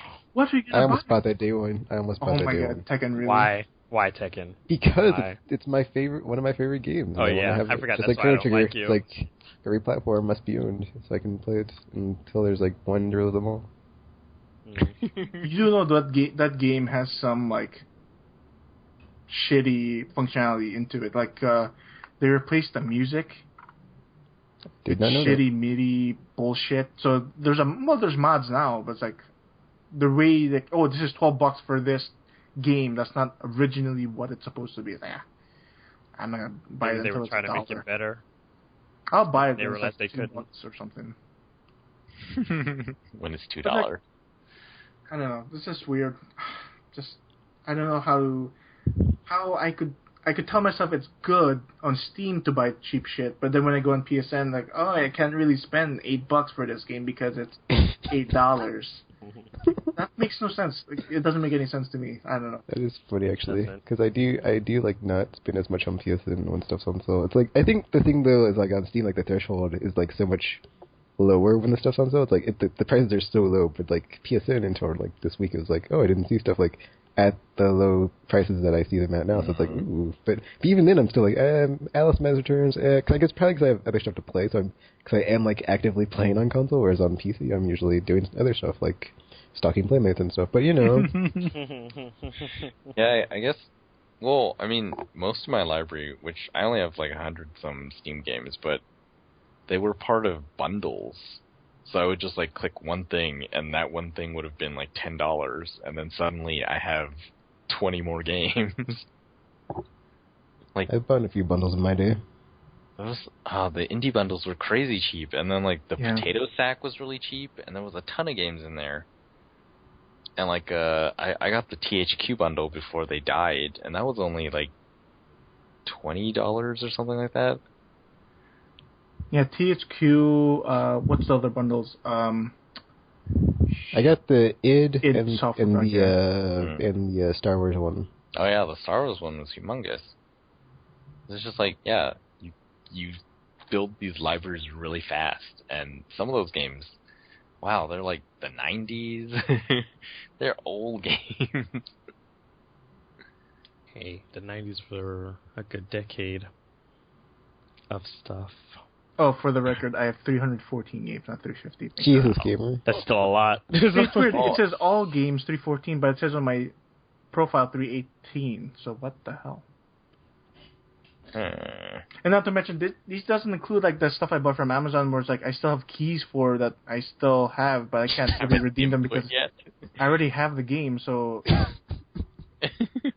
like, that's why I was saying, like Deus Ex, I have keys for the game and Missing Link that are just unredeemed. So if anyone wants them, message me. Yeah. And it's tough because like you can't really sell those on the marketplace. Like you can't sell whatever in your inventory.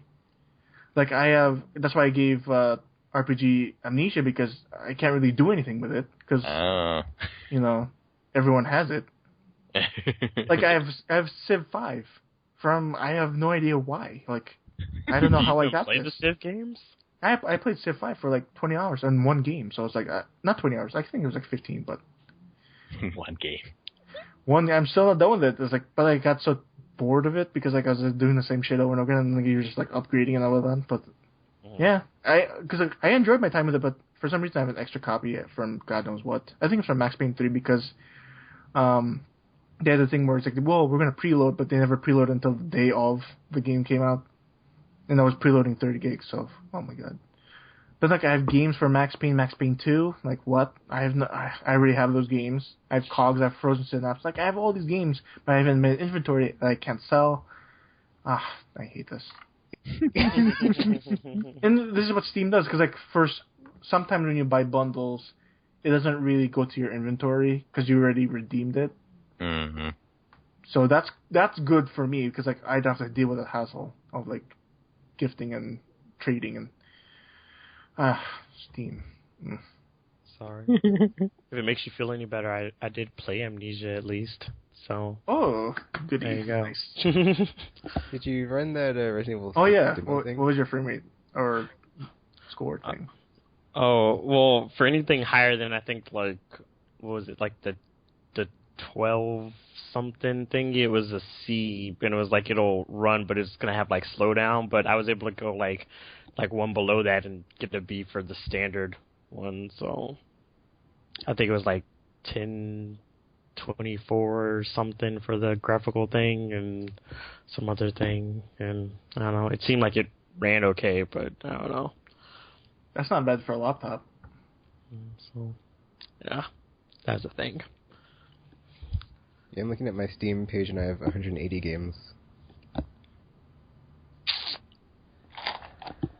Still not level 11. Like, to be honest, I don't even know how I got even to that high. Like, probably the same way Tropical did. Yeah, like I know mine is from bundles and IGN's like free game of the month thing.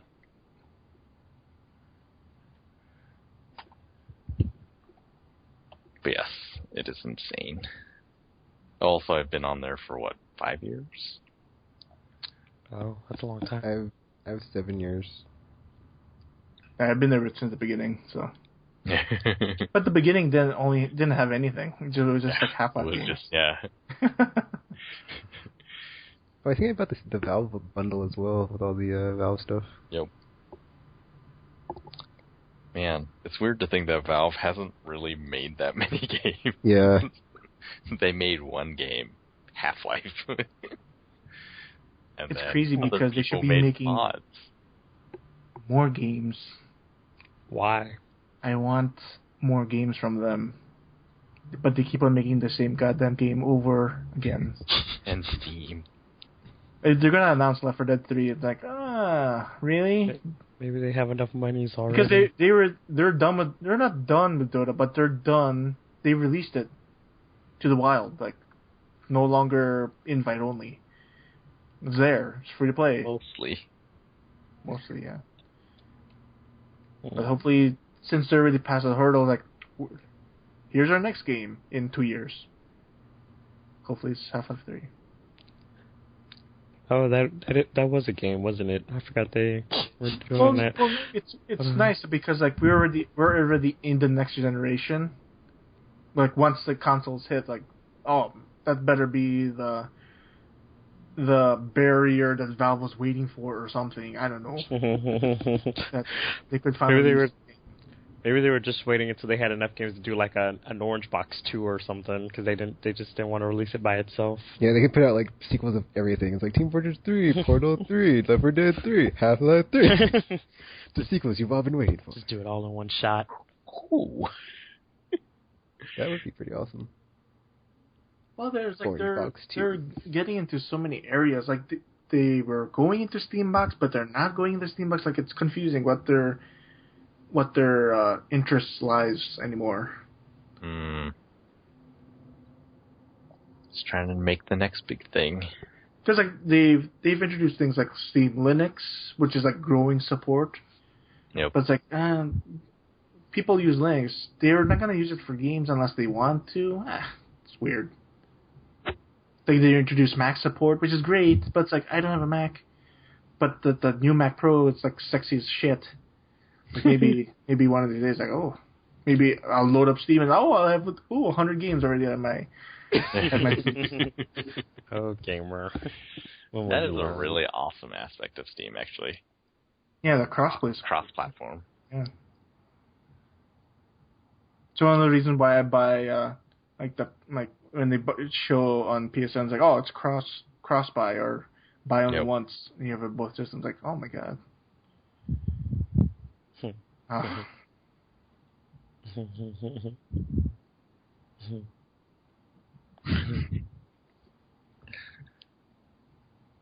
All right. Wow. That was fun. It just kept going. I think we should stop, because this was just I have no idea what this was. The broken mirror. Yeah. No more mirror matches. Relaunch coming next week, hopefully. even though we say that like every week. JK.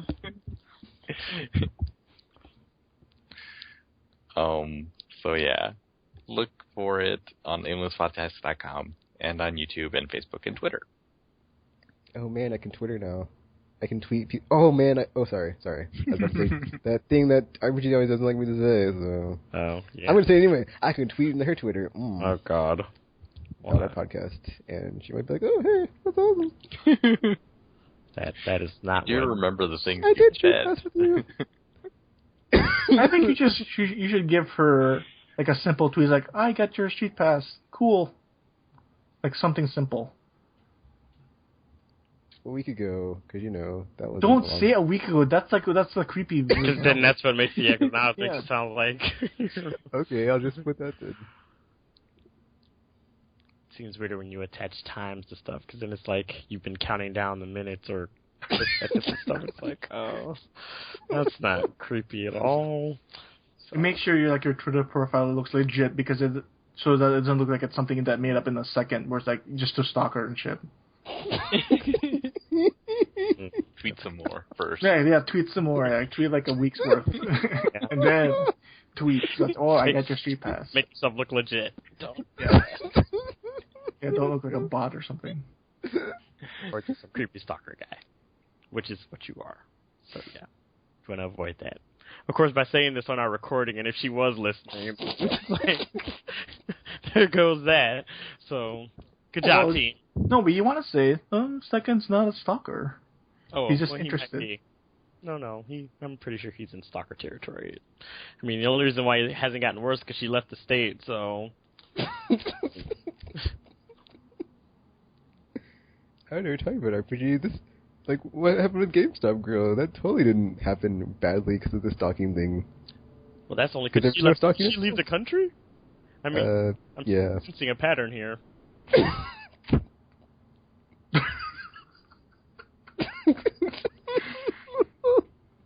Hey, I just want to leave the podcast with, can someone fix RedTube support on Vita? Because it's broken. What is that? What is he talking about? What is Gamer talking about? It goes to the mobile because usually in a mobile browser you could change it to see the desktop version of a website, and on Vita you can't really do that. And on Vita it's cool because you could download the videos to the memory, but since it only defaults to the mobile version of that site, it's like, I can't really do anything for viewing purposes. But yeah, just fix that, Sony, please. Okay. I hear there's a new Ratchet and Clank game too, by the way. So yay! Yeah, it looks good. But, so I'm excited now. I have even more stuff to add to my ever-growing list of stuff coming out in the next few months. So I have to get another job. So yeah. Alright, so like Tropical said, check us out. Facebook, YouTube, Twitter, MySpace, or wherever on the internet and stuff. MySpace still a thing? Yeah, it is. Oh, I thought Facebook killed it. Fight like a Krogan, run like a leopard, but you'll never be better than Commander Shepard. And, people say, hey Tekken, why are you always singing? But you know what? New outro song next week, check it out. If everything is according to plan. No. It's already written RPG. No. We're gonna debate. I'm gonna debut it off No. air after we wrap this, and you're gonna love it. No. You're gonna like it, and you're gonna love it. No. So yeah, and like Optimus Prime, I may be lag on the outside, but I'm gonna Autobot on the inside until next week when transform and roll out into next episode. Rap that, wee wee, PSV for a second. Ow! Tweet me on my Twitter. Oh yeah. Oh God. And until you see us again, or hear from us again, because we're a podcast and you listen to us. Aimless Podcast. We're now signing off.